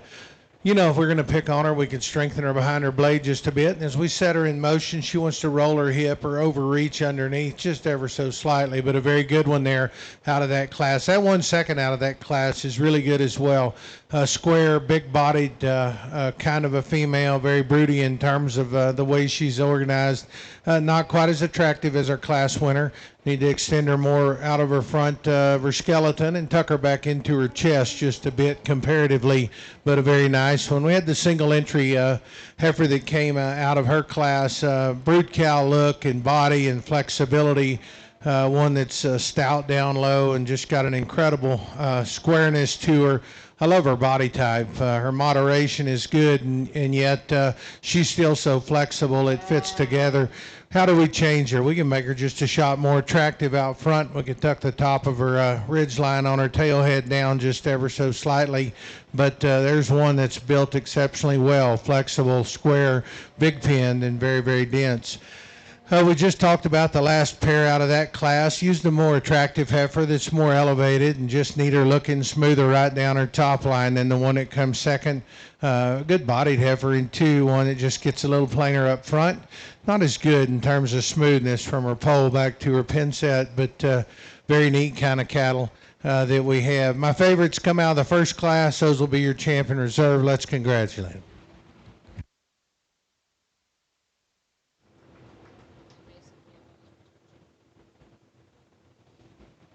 Your reserve champion from the Angus division is going to be Mason Cantwell.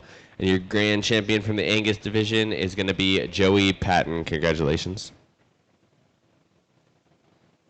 All right, coming to the ring now is going to be Class 14 out of the Hereford division, late junior yearling heifers.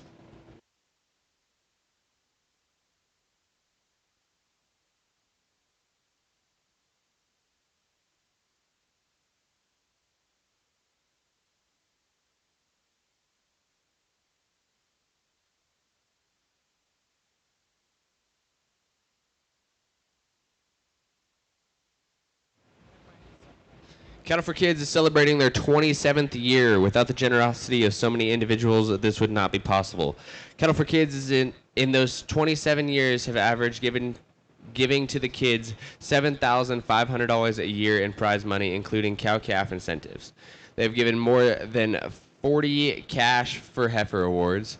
Cattle for Kids is a nonprofit 501c3 organization. Donations are tax deductible and it is never too late to donate to receive that deduction. Few more sponsors to thank for them is Sissy Flamingos Livestock, Colorado Farm Show, Croissant Red Angus, and Dixie Walker. Thank y'all so much.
Well, here in this class, I think we have two quality cattle, obviously technically different breeds. Young man's that comes out and leads off is one for me. I think is better built right there in terms of her shoulder and her knee. I think she brings just a shot more presence and look to the ring. Certainly in relation to framework, she's built bigger and bolder there at her cage and her back shape and her pin set. We want to change her up. Maybe we could extend her a bit up front. But one that comes very high quality here. The 1 and 2, that's a brood cow, and she's got that kind of look to her. I wish she was more attractive just up front and right down her blade and right down her top line, excuse me. And I'd like to set her knee back and recess it just a bit underneath her comparative to our class winner. But two really nice cattle. They're big bodied. They're functional. They've got some look and presence to them. Just opt to use the one that I think is just a notch more attractive, a bit more definite and authoritative in terms of her step. Let's congratulate them if you would. Here's your results from that class. Second place is going to be Kara Ashlock. First place, John Carter. Coming in the ring next is going to be class 15, early junior yearling heifers.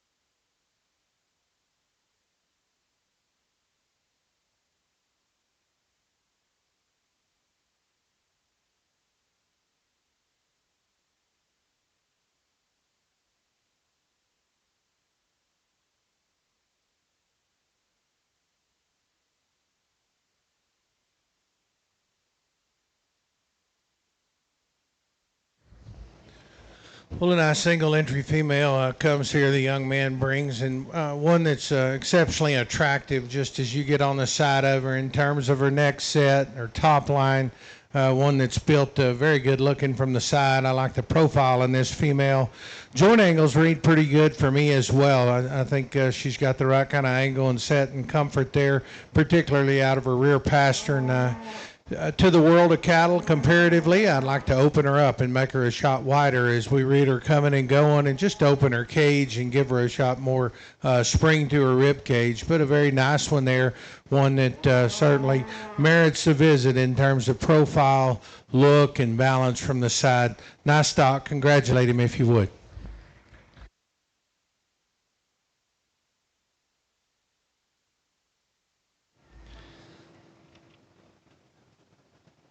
First place in that, Decker.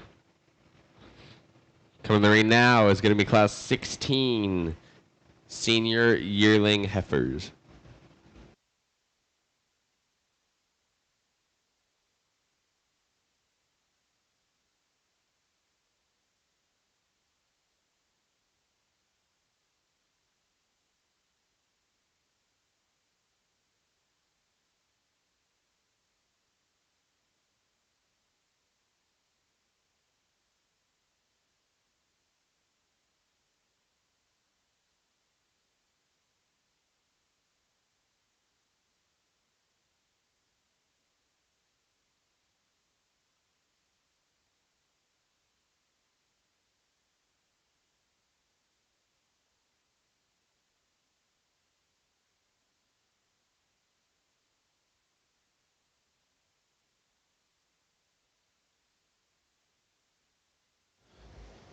Another nice single entry female the young man brings, and I think her look that we really like is here from the side, long fronted, long hipped, long spine kind of female. Still sets well in terms of her body type there in the center of her body. Change her up. Might want to just stouten her down low at the surface. I'd like to. She's a bit articulated in her rear leg movement. I'd just like to make her a bit more stable. Keep her just a notch wider as she tracks right away from me. But a nice one there. I like her look from the side. Like the fact that he's got her bred to calves. So good stock. Let's congratulate him. First place in that class is going to be Stetson Decker. Coming in now is going to be your Hereford Drive.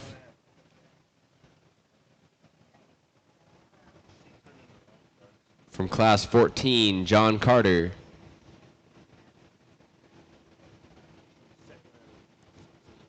Class 15, Trey Decker. Class 16, Stetson Decker. And class 14, Kara Ashlock.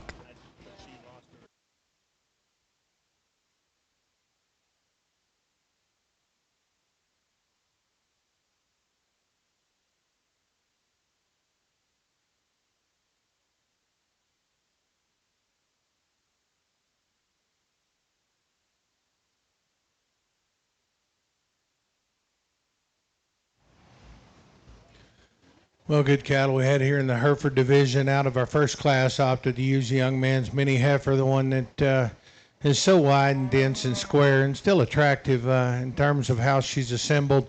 I like her flexibility and her body type, her strength of top line. She's got a big old hip and pin set. We can make her a shot more feminine there at the back of her neck and make her just a little more extended, if you will. The one second in that class, a big-bodied kind of a female, reads pretty broody, just in type and kind. I like that about her. She wasn't probably quite as good in terms of her angle to her shoulder, but high quality as well in her look as we get her out. I like that brood cow prospect of that female. The one comes out of our second class, young man, has very attractive from the side, and I like that about her. She's extended up front. She's long in her spine and level. Pretty good design just from a profile standpoint. Flexible in her ability to go. I told you in class, just like to widen her out, make her more genuine from a width standpoint comparative to the world of cattle. Both at her chest, her hip, and pin set, just open her up a bit.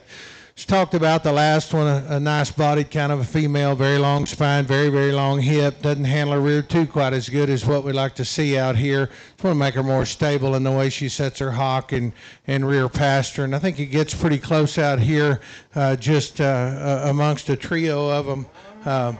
Reality is, the one I like the best, young man's here out of our first class. Reserve is going to be out of our second class. Congratulate him.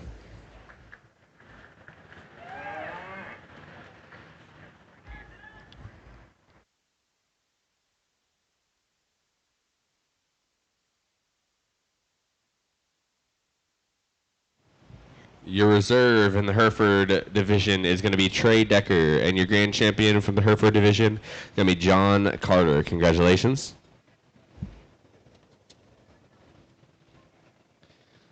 Coming to the ring now is going to be Class 63 Summer Yearling Heifers from the Seminole division.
I'd like to introduce the people behind Cattle for Kids, your Cattle for Kids royalty who are unable to make it here today. We got Paige Shannon and Haley Shannon. Big thank you to Marge because she's took over their job today because they got a little bit busy. Your Cattle for Kids committee members, we got Terry Lager and Roy and Marge Patton. Big thank you to those folks. A few more sponsors we'd like to thank: Dunright Cattle, Eugene Reynolds, Flood and Peterson Insurance, and Frontier Genetics LLC. Well, a good single entry heifer here. Start off your Simmental show. A young man brings a snip-nosed heifer, and you have to like that one. Just flexibility's good. Her squareness is very good, and I like that about her. She's a big center, kind of a female. You get right there to her last rib and just read her circumference and her cylindrical shape, and she's got the right kind of curvature there. She comes out the center of her body. We could tuck her back in her brisket if you want to get picky, and I'd certainly, as we set her in motion, like to pull her loin down into her just a bit. But high quality stock here, one that could stand some competition. Let's congratulate him.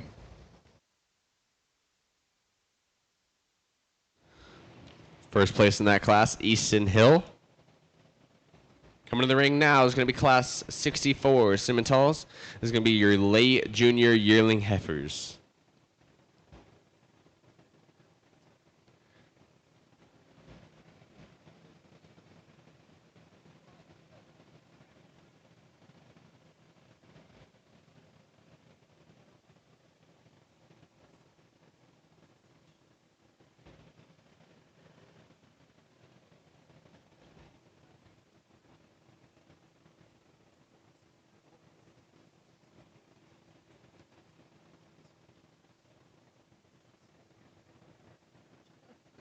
Kara Ashlock was one of the recipients for the Cash for Heifer Award last year. She is entered in this class with one of her heifers. A few more sponsors we'd like to thank: Gregory Whitman, High Plains Bank, Hill Brothers Livestock, Jordan and Catherine Payne.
Well, really nice trio of heifers out here, and not taking anything away from the trio because they're very good and they're very high quality. Differences, obviously, but this one that leads off is just exceptional in terms of her balance and her ability to move. Her mobility is outstanding. I love her joint angles.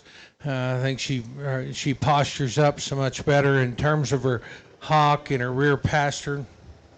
Comparative to both 2 and 3, and then you get on the side of her and just read her chest to center body to flank line, her smoothness, combine that with sheer width and dimension. I wouldn't call her the biggest backed out here or maybe the most shapely in a spot or two, but high quality. I love her movement. I love her balance and her look. Her symmetry from the side is just exceptional. The one that comes second in class, awesome bodied female, the second most sound one just in terms of joint angles. I'd like to tuck her chest back into her just a bit, and for as stout as she is, she reads just a bit in and out and back. I'd like to just change the way she handles and functions there out of her rear too as she hits the surface. She wants to overreach and duck her pin set just a bit more than maybe is perfect, but a very nice one. This one, it comes in 3. She might be the most shapely just in terms of sheer width of top. And I like that about her. And she comes to us. She's wide, and frankly, it probably works a little there to her disadvantage right out the gate, just in terms of her spread through her shoulder. I commend her for having a bendy back leg, but it doesn't add to her look and her balance from the side. I'd like to change the angle to her hock ever so slightly and make her balance just a bit better. Good quality. That's an awesome trio. Congratulate them. Here's your standings from that class. Third place, Kara Ashlock. Second place, O'Reilly Joseph. First place is going to be Joey Patton. Coming to the ring now is going to be your Simmental Drive. From Class 63, Easton Hill. From Class 64, Joey Patton. Also from Class 64, Riley Joseph.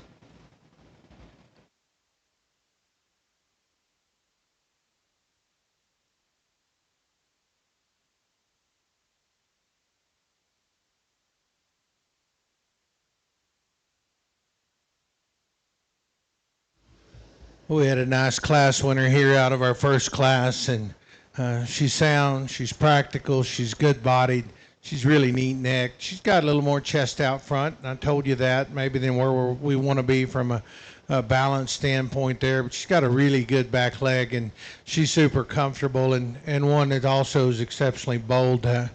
We just talked about the cattle out of the last class. This is a unique one and gives you the wow factor and just has lots of quality to her. The one in the back I want to change just in terms of her rear leg and her pastern work and the way she handles that as we set her in motion in terms of where we set her hip. My favorites, frankly, are in the front line. Young man in the purple shirt has our champ. Young man here out of our first class will be reserved.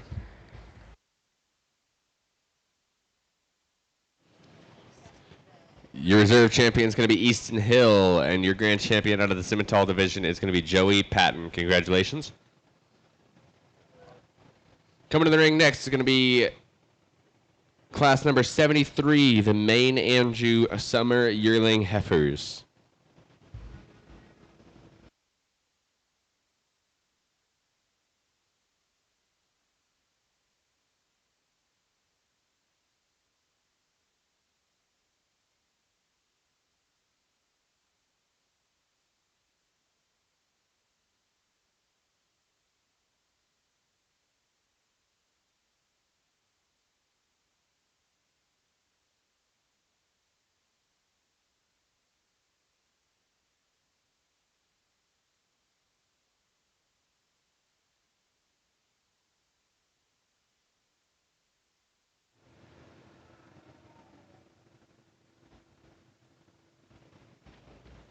Court Bronsroth received one of the Cash for Heifer awards last year, and he is entered in this class with her as well.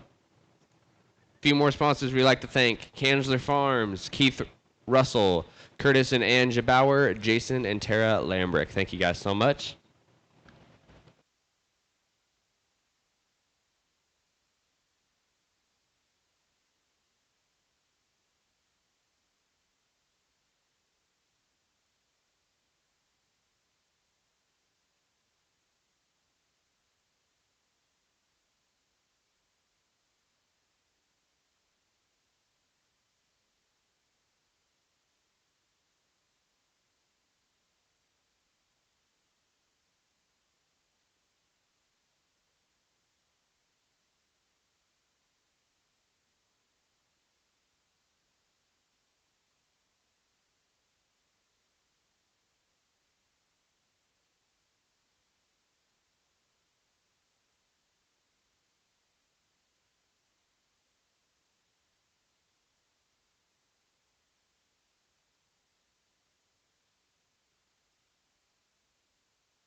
A young lady in the light blue shirt pulls here to the front. And the one that suits me the best, structural integrity and bone density, foot size, ability to go. And then I think those things combined with her added shot of balance and look and presence. She comes longer hipped, longer strided, a bit better just in terms of her joint work than the one that sets two in class. I think she's the biggest hipped and the biggest pinned heifer of the grouping. Obviously, to me, I think she's the most attractive, and she's the one that moves the best, stands on a really big foot, and just puts those things together. We could drop her flank line ever so slightly. We could tuck her in at her shoulder blade if you would. The one that comes two in class, most similar, just in terms of body and pin set, elevation, look, balance, foot size. She's got a lot of good things working for her. Shoulder angle comes forward a bit, her knees just a little further up. We set her in motion. I just like her to reach and go out of her rear two a bit better. But she's got so much more look and balance and bone density down low. I think by combination, she's significantly leaner than the one that comes three in class, and I think that works to her advantage here. Not quite as broody centered. The broodiest one, if you just want to talk about center body, comes three, and I like that one. The young man brings a little more moderate in terms of her outline, just a little more fragile down low. One that carries a shot more conditioned probably than where we need to be in relation to her maturity and frame size. But very, very good cattle here. That's a nice class. Congratulate them.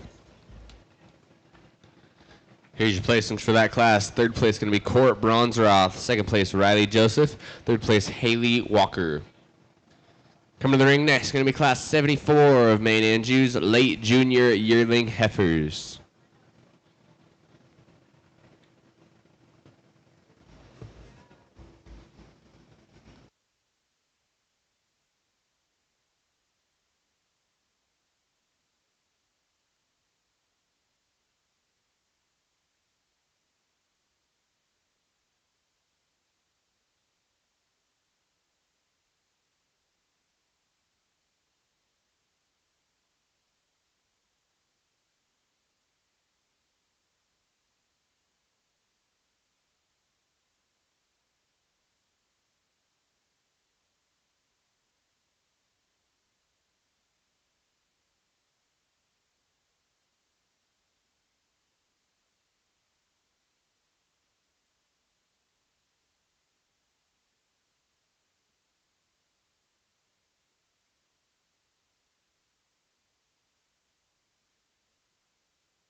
Well, a stout-footed, very bold, big-ended single-entry female comes here in this particular class. Love the footwork and the ability to move that we see in this one. She just throws her feet in front. She pulls them behind the way she should. Her joint angles read exceptionally well.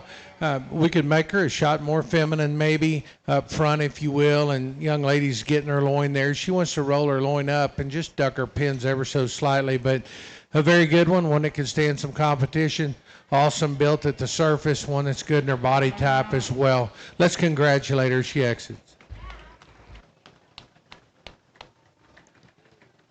First place is going to be Brantley Bronzeroth.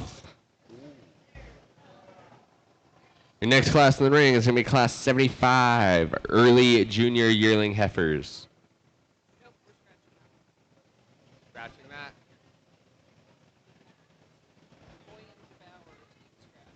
No? They're bringing them. We're going to scratch that one.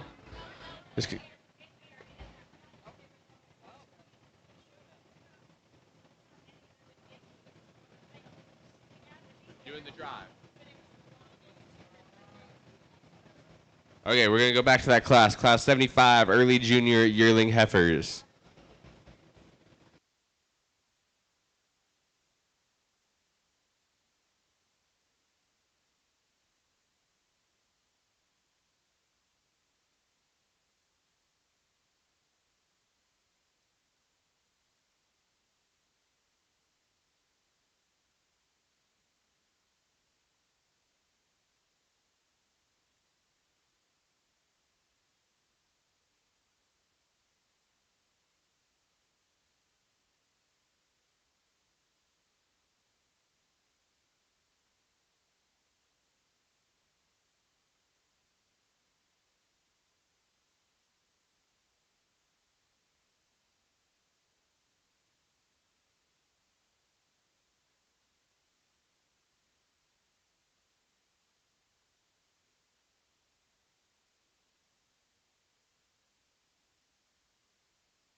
Another nice single entry heifer here that comes out exceptionally long spined, really good at the back side of her neck. One for me that I think as we set her in motion, I want to change just a little bit in terms of her structure. I think she's a little more upright in her shoulder and knee, and certainly wants to just roll her pins and her hip down a bit as we get her going. She's cylindrical in her cage. She's got good shape to her body. I would like to drop her some from her chest line back into her flank and just level her spine up as we get her out and set her moving. But a nice one here. Let's congratulate him.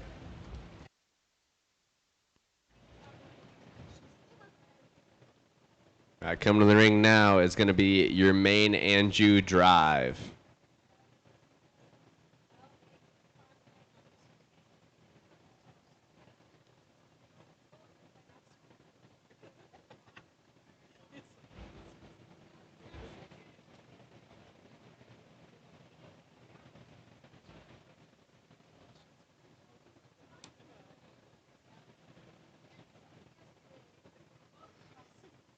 From Class 1, we'll have Haley Walker.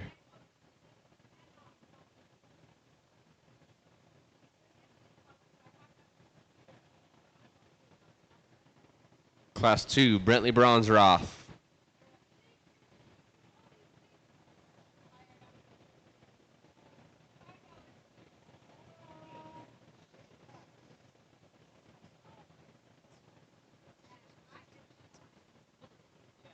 And from that third class, Cohen Jabauer.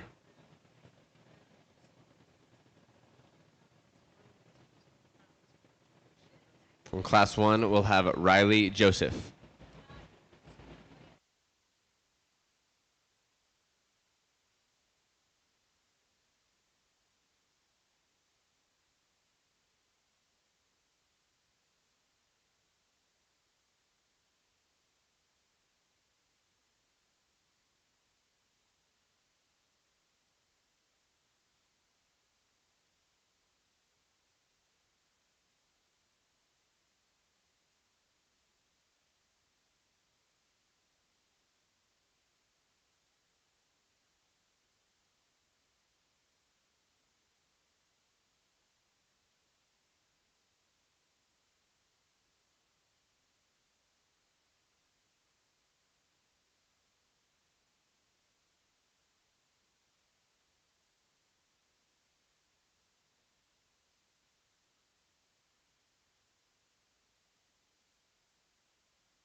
Well, a good main drive that we have here. Congratulations to all these exhibitors for coming back out. Here out of our first class, I just had a very, very sharp looking one that moves well and's got the right kind of body type. Maybe could strengthen her behind her blade just here and there. I could definitely do that. But boy, I tell you, she's square coming and going. She's flexible. She's good bodied, very attractive and feminine. She handled her back leg and handles her back leg and has more body and lower flank line than the one that was second behind her. A very nice heifer back there. Gets just a little tighter in terms of how her hock and her back feet just hit the surface. But a good one there. Here out of our second class, just a stouty and one that just loves to catch the ground and go. She's flexible. She throws her feet. She's extra dense. She's biggest hipped, the boldest right out the back of her blade. I like those things about her. Wants to just crawl up a little in terms of where she sets her loin occasionally, but one that I said we could maybe make her a notch more feminine, if you will, and that's not to say she's not feminine, but could clean her up just a bit, make her just push her crest down to behind her neck just a bit and change her there. Young man here brought one out of the last class, good looking one. One that you have to appreciate for that. Not as dense down low, not as big in her body and her hip, not quite as good in her rear leg posture as we set her in motion as these others that we have out here. My favorite there comes out of the first class. That'll be your champion. Reserve will be out of the second class. Let's congratulate them.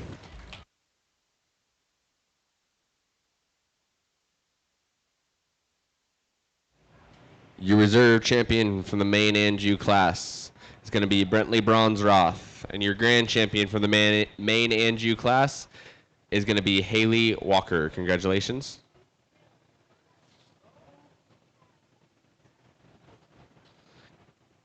Coming to the ring next is going to be Class 92, all other Continentals.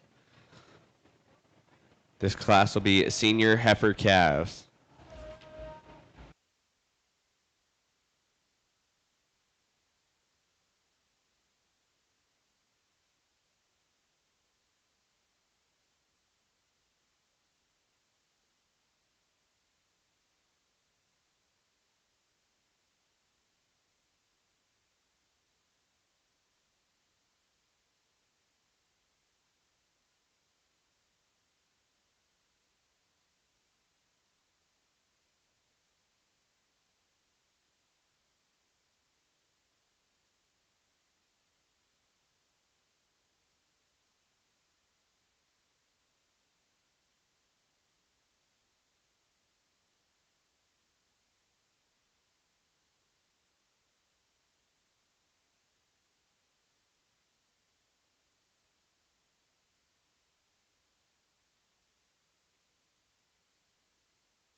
Well, two nice heifers in this particular class. Opt to use the yellow heifer up front.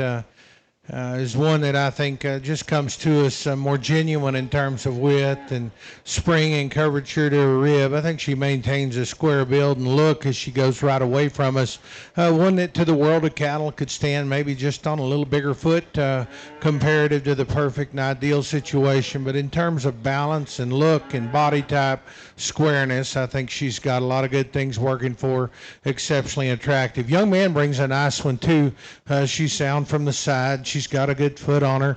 Gets a little forward, maybe just in her blade, although it doesn't appear that way in her knee. And one that, as I get in front behind her, read her down from the top, I just want to pull her apart, give her more chest width, give her more curvature behind her blade out of her rib cage. But a neat one as well. I think two quality animals. Let's congratulate them.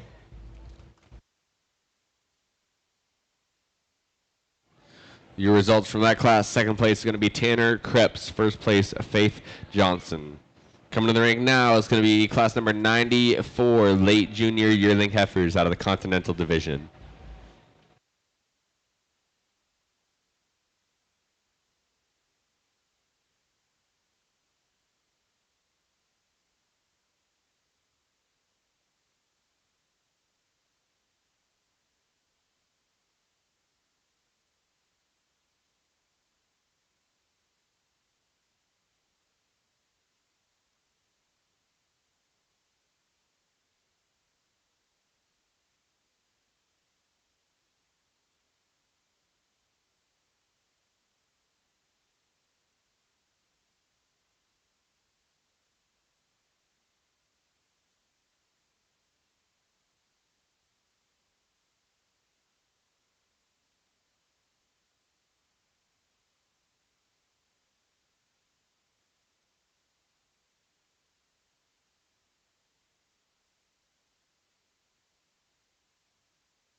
Your judge for today is Mr. Glenn Martin. Glenn grew up in Mason, Texas, where his family roots date back to the 1860s. He attended Texas A&M University and was an accomplished collegiate meat and livestock evaluator. Glenn is married to Ray Ann, and they've raised 4 daughters throughout the ranching lifestyle. The Martins raise competitive show goats, cattle, and Dorper sheep, and his girls have won Grand and Reserve Grand at more than 60 major livestock shows nationwide. Glenn has evaluated both breeding and market shows in 30 states, including numerous state fairs and various shows at National Western, Fort Worth, Houston, Louisville, and the American Royal. He spends countless hours helping the youth excel in the livestock world. So make sure if you see Mr. Glenn, you tell him thank you. He's been out here braving the heat all day with everybody, and he has done a wonderful job. So make sure if you see Mr. Martin, you give him a big old thank you.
Well, a good class, an interesting class, and lots of differences. And I'll tell you why I organize them the way I do. The pair that comes up front does so because of their body type, their sheer width, their dimension, their capacity, their width coming and going, I think, is unparalleled with 3 and 4. And then amongst that pair, the longest fronted one, the one that's the most sound in terms of a skeleton, and the one that for me I think is the most unique in terms of a maturity pattern, her leanness, her composition, her freshness. That's a young man here in green. How do we change the female? We can strengthen her top. We can change her ever so slightly there at the top of her loin edge as we set her in motion, but one that you just have to appreciate the look up front, the extension up front, the freshness, and still combines that with this flexible, big-bodied, stout look that we have. The one that comes 2 in class, she's the biggest bodied heifer of the class, no doubt about it. She's a little far along for me, just from a maturity pattern in terms of composition. I'd like to lean her up. I'd like to make her leaner throughout her body. We could elevate her up front and change the way that she goes there out of her rear tube. She wants to round just a bit more out of her hip. The one that comes 3 in class, wild looking from the side, extended up front, long spined, cool looking. I like those things about her. She's a little more rigid out of her shoulder angle in her knee, and as I get right in behind her, hey, I've got to just make her wider, stouter, denser, if you will, up through her upper hip and pin set. She's got to come and go with more genuine width. She's bolder at the surface. She's bigger footed, stouter down low than the young man's that rounds out our class. Nice heifer here, practical, good in terms of flexibility. Not as much to her just from a body standpoint, hip, pin set, certainly bone density. She doesn't balance up with the rest. Good job out here. Congratulate them. Here's your placings from that class. 4th place, Ryland Krebs. 3rd place, Kendra Arpin. 2nd place, Atlanta Johnson. And 1st place, Sutton Hill. Come to the ring now is going to be your Continental Drive. From your first class, we'll have Faith Johnson. From your second class of Continentals, Sutton Hill.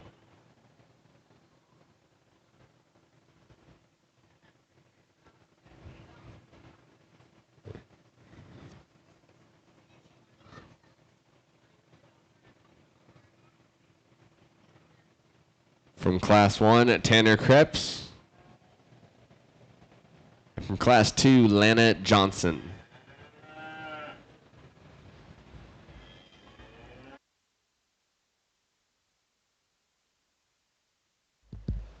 Well, as we get these pulled in here in your Continental Drive, let's congratulate these young people for making it back out of their classes. Here out of the first class, Char Composite Heifer, I think Simi registered as well. I think's what she told me. Is that not true? Yeah, that's what she said. Unique just in terms of look and balance from the side. She comes together exceptionally well, and she moves good. I like the way she holds her loin down in her. I like her length of hip, her length of front. In the world of cattle, we can make her bigger footed, and we can make her a shot stouter at the surface, and I'd like to do that. But in terms of her balance, her build, and her look, she's got lots of quality to her. The black heifer that was second out of that class, another nice heifer, not as wide, not as pulled apart in her chest, not as cracked open in our cage, and our hip is our class winner here, but a good one as well. One that's pretty practical just in how she's built. Here just talked the last class. Real feminine, very fresh heifer that comes ahead and wins that class. She's not perfect right down her top line, and I'll give you that, but I think ultra attractive, very fresh, more appropriate in terms of her composition as we read her, just maturity, framework, and the amount of condition that she has on her. Incredible bodied one there in the back, one that gets a little more mature up front, carries a little more condition and wants to roll her hip as we set her in motion. So good stock out here. I think it's a dogfight here out of the front end of this particular grouping. My favorite's a yellow heifer up front. Our second class winner will be your reserve.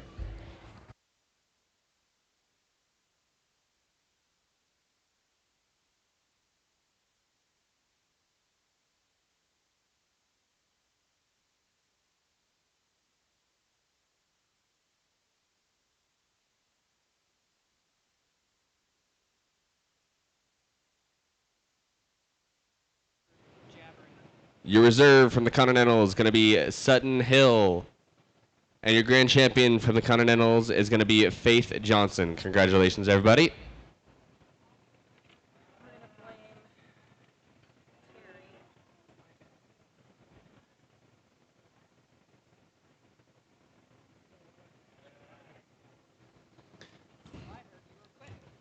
Coming to the ring now is going to be Class 101, commercial unregistered.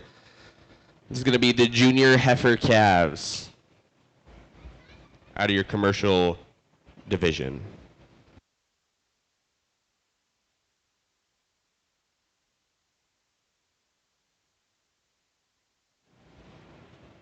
Due to the generosity of so many people this year, Cattle for Kids will be drawing not one, but two $3,000 cash for heifer awards prior to the division winners entering the ring for the Supreme Champion Drive. The Cash for Heifer Award has provided many breeding beef exhibitors the start of a productive herd. Delaney Auctioner received this award in 2012. Earlier today at the Market Beef Show, a grandson and great-grandson was exhibited from her Cash for Heifer Award. A few more sponsors we'd like to thank: the Norgren family, Auctioner Limousine, Quality Well and Pump, Randy and Debbie Russell. Thank you all so much. We'll start the commercial show with a single entry heifer here, and one that's got some framework and some extension out front. Comparative to the world of cattle, I like to make her just a bit sounder and her skeletal quality, change her angles and just soften her center a bit, but one that's got some bone work, has some elevation, long spine and long hip. Let's congratulate her.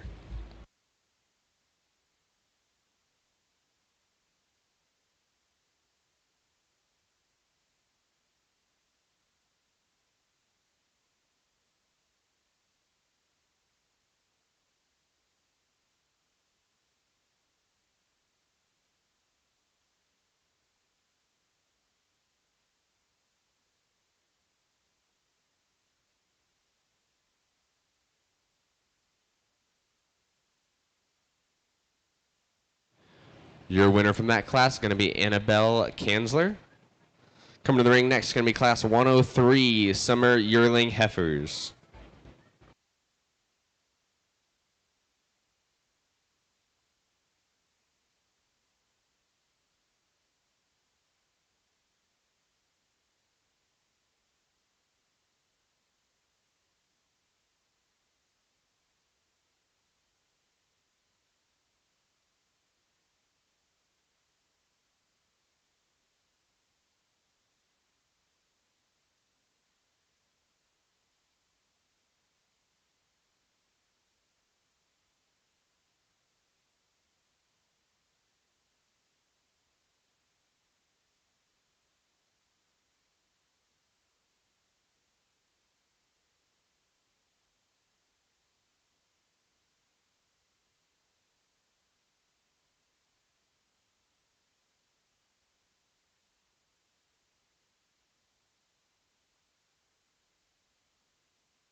Well, a good pair of heifers, and I think body type and width, muscularity, shape, width of hip and pin set, it's all good in these cattle.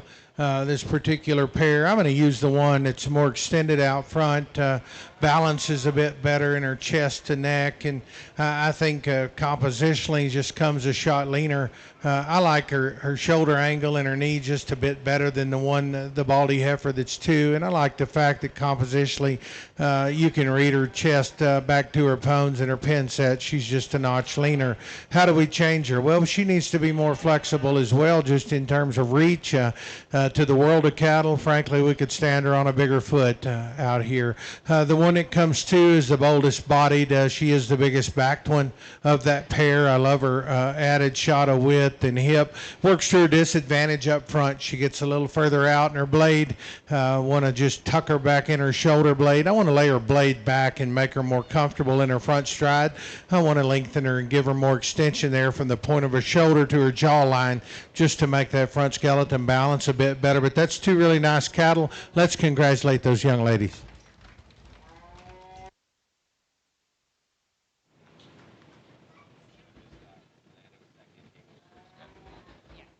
Your standings from that: Lana Johnson, 2nd place; Haley Walker, 1st place. Congratulations. Coming to the ring now is going to be Class 104 late junior yearling heifers. Late junior yearling heifers, Class 104.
Smoky heifer doesn't want to be a show heifer today, but she's going to lead off this class, and she does so for her stoutness and her flexibility.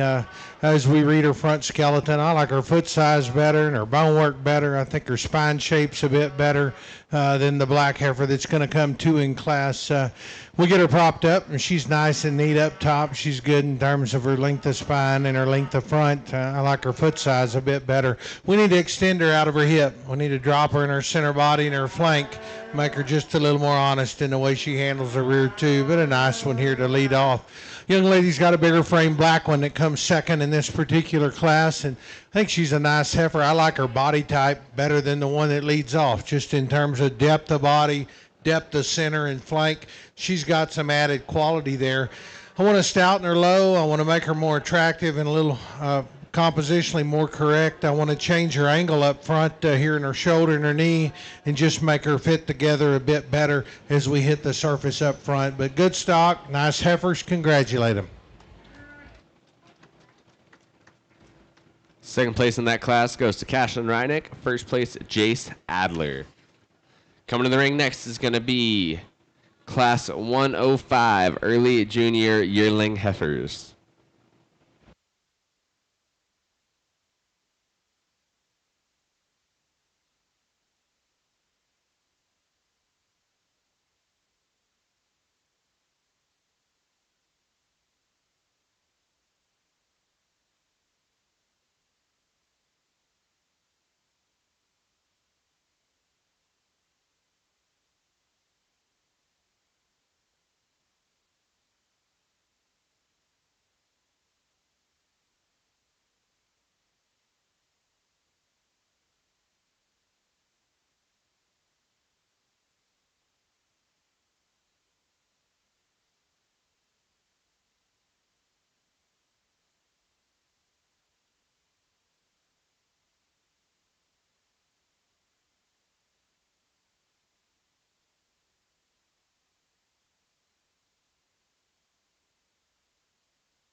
Young man brings a stout one to the ring here, big-footed, deep-bodied kind of a female. Got really big feet on her. She's a neat necked one as well. I think in terms of her length of spine and her framework and elevation, she balances okay for me from the side. Where I take issue with her, I'd want to change her up front in terms of her shoulder angle and her knee set, where she sets her front feet in motion. We can just soften her joint work, soften her joints there and back, her hock and her pastor, and make her just a notch more flexible. Then I'd like her that much more. But that's a nice cattle. Let's congratulate him on that.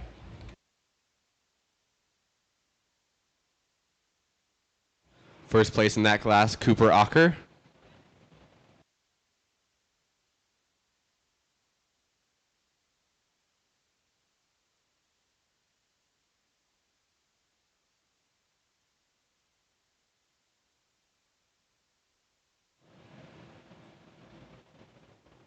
Up next, we're going to have our commercial drive.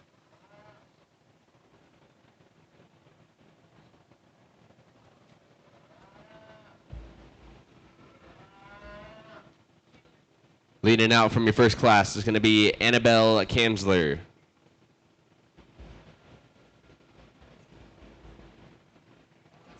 From your second class of commercial cattle, Haley Walker.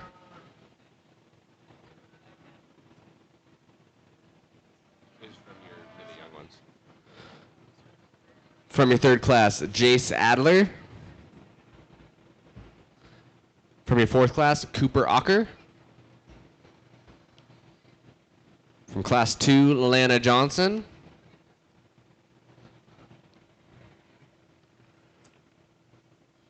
And from class 3, Kashlyn Reinick.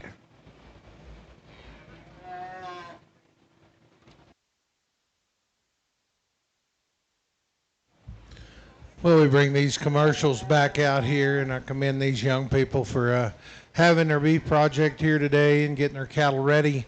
We've got some quality here in the ring. Here in the first class, we had a framey kind of a heifer that's long-bodied, a little drier in terms of her body and her joint work both. Want to make her more flexible and just soften her center. But she had some quality in terms of foot size, length of spine, length of front. Here out of our second class, I thought a competitive pair, a black heifer that wins, just sounder up front, neater looking, one that balances up a shot better. Really bold one in the back, big, huge hip and pin set in her. Awesome cage. Wanted to make her just a notch neater up front, change her shoulder angle ever so slightly, make that pair just a bit more competitive. A good stock there out of Class 2. Class 3, we had the big-legged smoke heifer here, one that you have to appreciate for that big foot size, one that's extended up front, gets a little drier bodied. Doesn't handle her rear two exactly right, but a nice one there, stouter than the one that was second in class, sounder out of her front skeleton than the one that was second in class. Better bodied one sits there in the back with a white flank, one for me that got just a little plainer looking up front, frailer at the surface, and pulls her shoulder and her knee forward just a little further than we need to. Very stout one come out of the last class, big feet and feature, nice looking in her neck, long spine kind of a female, got some depth of body. Want to change her joint angles as well. I want to smooth her joint work up just a little. Her knees are a little bold, hock's just a little bold as well. Want to change her mobility comparative to some that we have out here. My favorite two come out of that same class. They're both in the second class. Those will be your champs and reserve.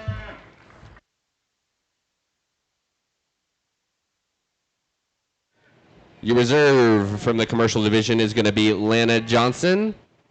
And your grand champion from the commercial division is going to be Haley Walker. Congratulations.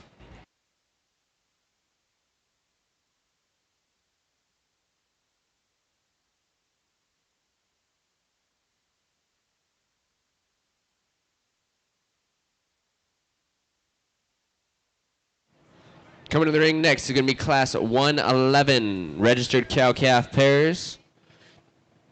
All breeds born before May 1st, 2024.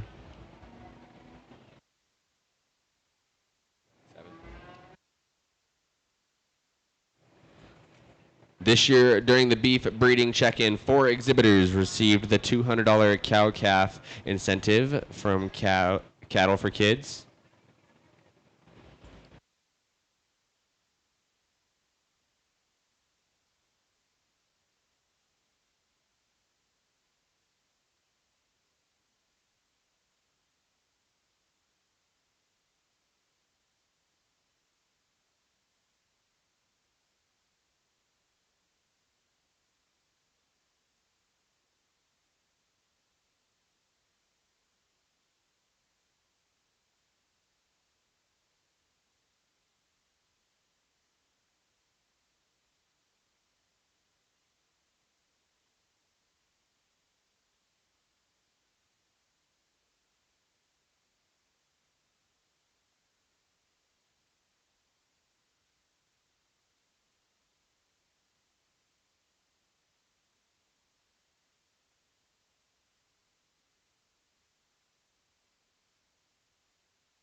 Well, we have a registered pair class here, and the black heifer is the one that looks the best, balances the best, and is doing the nicest job out here. She's got her nice calf here at her side, and albeit she's a shot thin and a little rough hocked, she's doing a really good job of getting that one raised, and I like that about her. She's a bit flatter than maybe where we need to be, and like to give her a shot more body and type and even her bag up, if you will.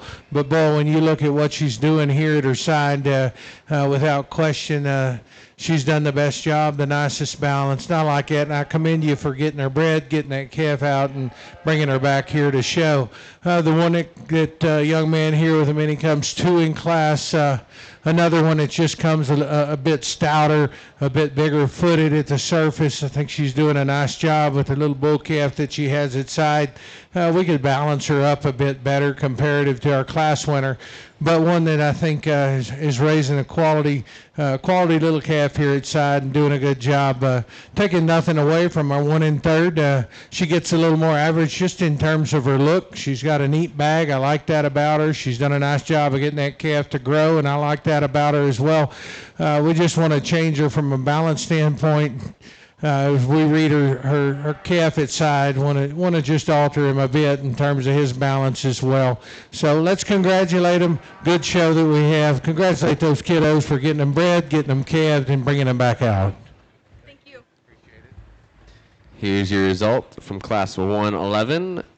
Third place is going to be Alexis York. Your reserve champion is John Carter, and your grand champion is going to be Kendra Arpin. Congratulations. We'll see them back for the grand drive here in a little bit. Coming to the ring now is going to be Class 112 commercial cow-calf pairs. Cows born before May 1st, 2024.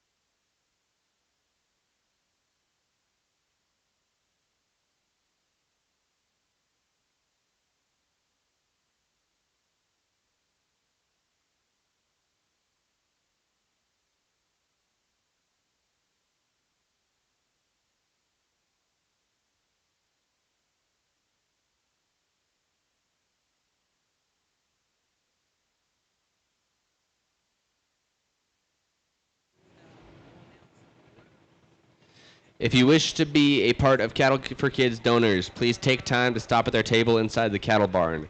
They would be glad to accept your donation or add you to their mailing list. Remember, they are a non-profit organization and only exist because of those donors. So if you would like to be a donor, please go to their table inside of the cattle barn to get a donation set up or get added to the mailing list.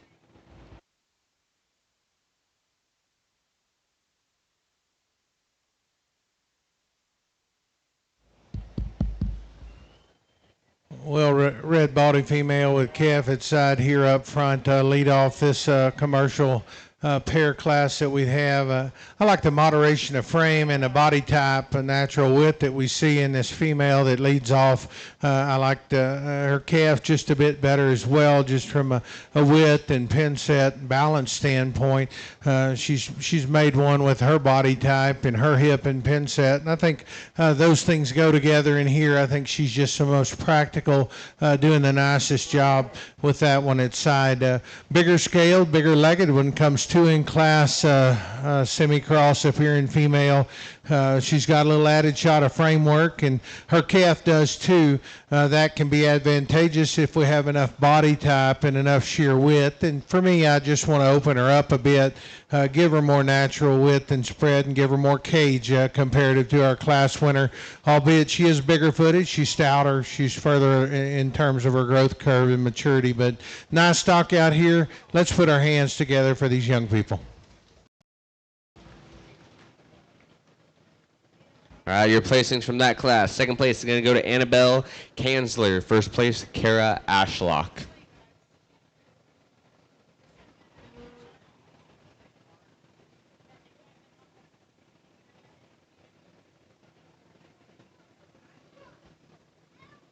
Ready to rock and roll.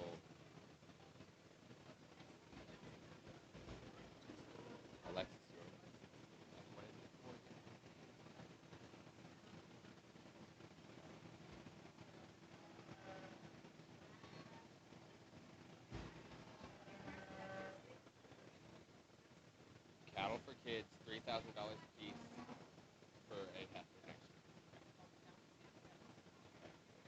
All right, we got a little announcement here. This is going to be your Cattle for Kids Heifer Award. These kids both won $3,000 to go to a heifer for next year. Your first person is going to be Alexis York.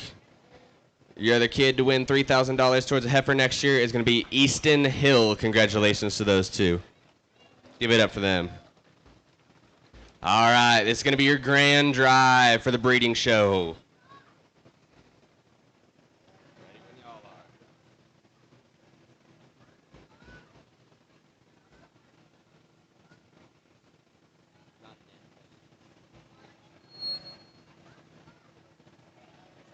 From your Angus division, we're going to have Joey Patton.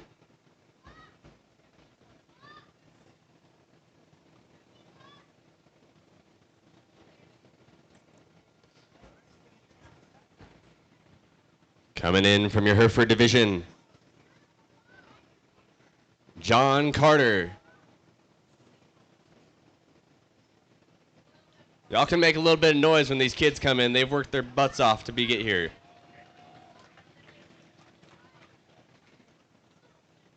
From the Simmental division, Joey Patton.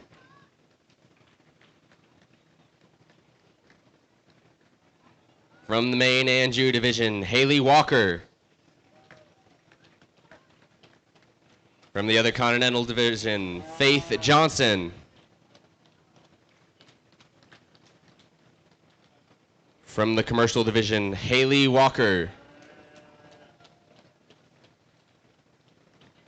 From your registered pairs, Kendra Arpin.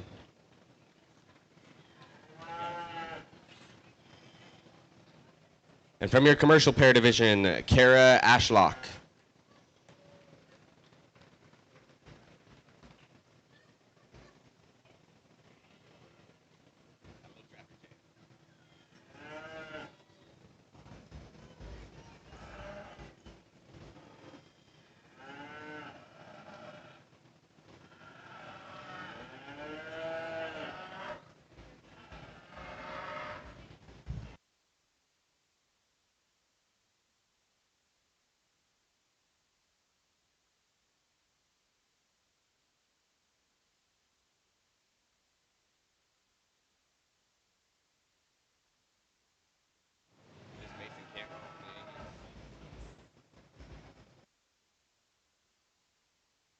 Reserve from the Angus division is going to be Mason Cantwell.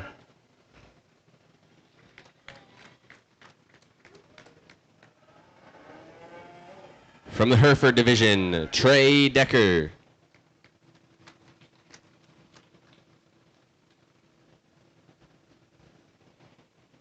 From the Simmental division, Easton Hill.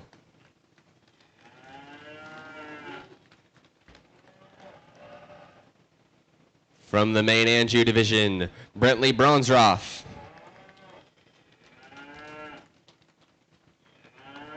From the other Continental division, Sutton Hill. From the Commercial division, Lana Johnson.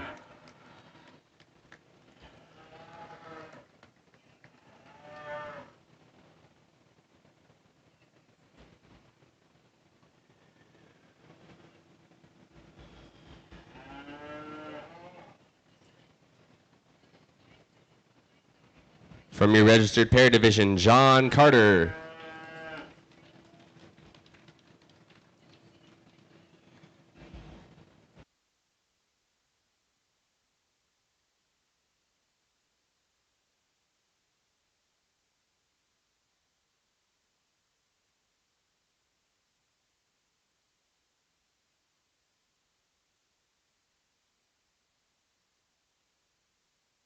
And from your commercial pair division, Annabelle Kanzler.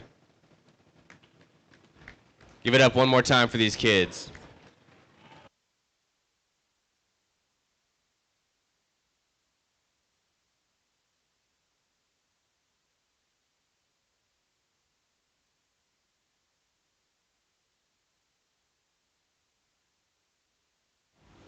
Test 1, 2. Well, as we get these cattle back in, I want to say thank you again for the opportunity to sort the fair.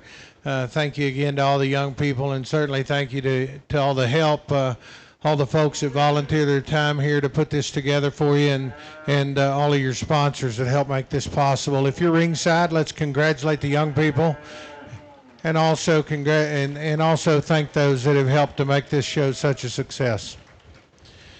We started out here in our Angus breed and had one that was just exceptional in terms of her look and her balance comparative to the cattle that were out. She's a good bodied female. She's really neat. I like her stout feet and her feature, high quality. If we had one walking in front of her, I think I'd just like her that much more. She wants to get up under herself ever so slightly and just duck her pin set, but a really nice one that led that off. And our reserve back there, square built, big bodied, broody looking, pushes a little more ahead of her brisket than where we probably want to be just from a show heifer profile standpoint, but a very nice one there that was reserved out of those Angus. Here in the Heifers, I used a mini that I thought was just denser and square and still functional and attractive. There behind we had one that was neat built, one that really looks good from the side and extended up front. Need to make her wider. Need to open her chest, open her hip and pin set, and just give her a shot more cage, but one that was ultra attractive from the side and very flexible. There in the semi snip-nosed heifer just comes ahead, and you have to like that one. I mean, if you like good livestock, you like that one. She's sound, she's good built, she balances up, attractive. In the world of cattle, maybe we can elevate her an inch or two at the top of her blade, push her chest back into her, but I don't see a problem there. I like that one quite a bit. Y'all know that one hit me hard, and I told you that as she come out in class and back in division. Reserve semi, another long-fronted one, big-bodied. She comes apart just a little behind her blade, wants to run her loin up ever so slightly. But another one that's really attractive fronted, very practical. Got to where she is because of her body type, her extension up front, and a really neat back leg. There we had the mains come out next, and we have a really good main, and just in terms of balance and flexibility, type and kind, she fits the ticket. She's got show heifer look and big running gear. She's one that's really big pinned, and I think just proportions so well. The reserve main, very, very dense one that I call her the stoutest one, if you will. Awesome body, big running gear. Gets a little more general just in terms of her look up front. Wants to shove her loin up just ever so slightly as we set her in motion. We could make her a shot more feminine as well. We bring these, I don't know what we call them, AOBs, I guess. We had a Shar composite that balance is so neat, very, very square, good in her top line.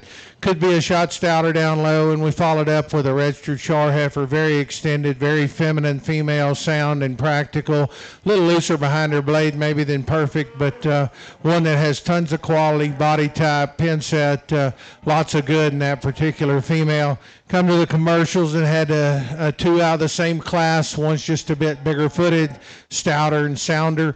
I think she's more attractive in her chest, better out of her neck in terms of her extension and length.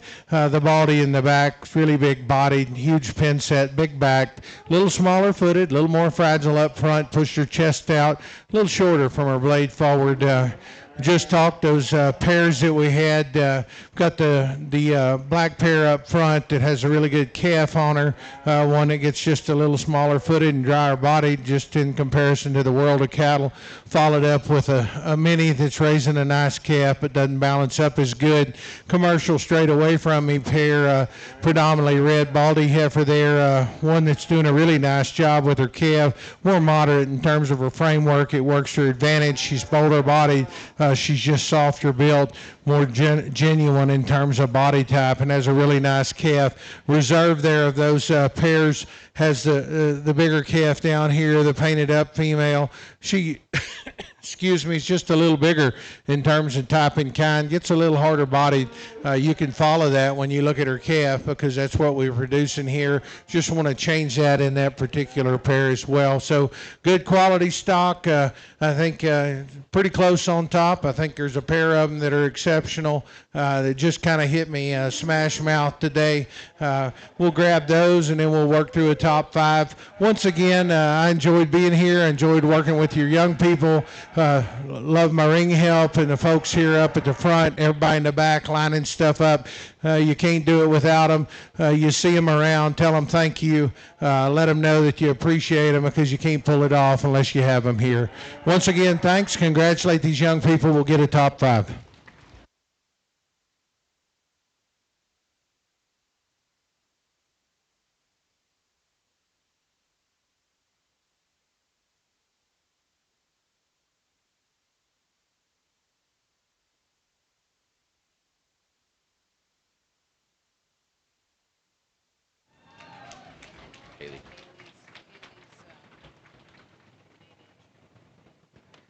All right. Your reserve grand champion from the main Anjou division is going to be Haley Walker. Your grand champion from the Simmental division is going to be Joey Patton. Joey got this trophy that is dedicated in the memory of Larry H. Lynn. Larry was a simple man whose love for cattle and kids will be carried on forever. This is a traveling trophy that we get out every year, and this goes to you, Joey. Congratulations.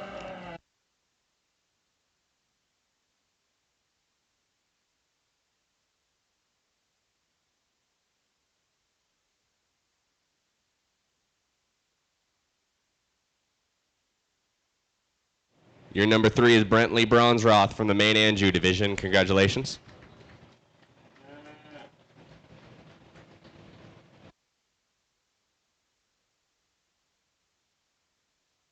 Your 4th place is going to be Faith Johnson from the other Continental division.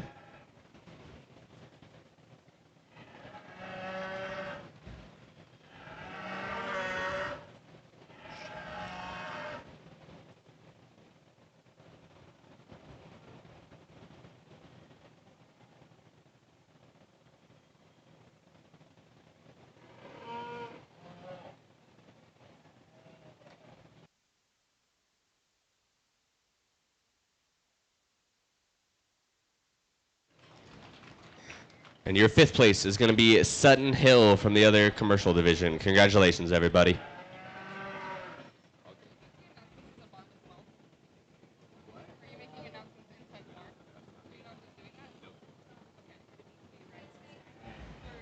I'd like to thank all y'all for coming out today. I really do appreciate it. Make sure you thank all your volunteers. Make sure you thank all the folks to put this on. It wouldn't be possible without them. Thank you to all the exhibitors for coming out and bringing some wonderful, wonderful, wonderful animals today. Once again, we'd like to thank Mr. Glenn Martin for being a wonderful judge today. Make sure you find him after the show and shake his hand and tell him thank you. He did a great job. I'd like to thank all the committee.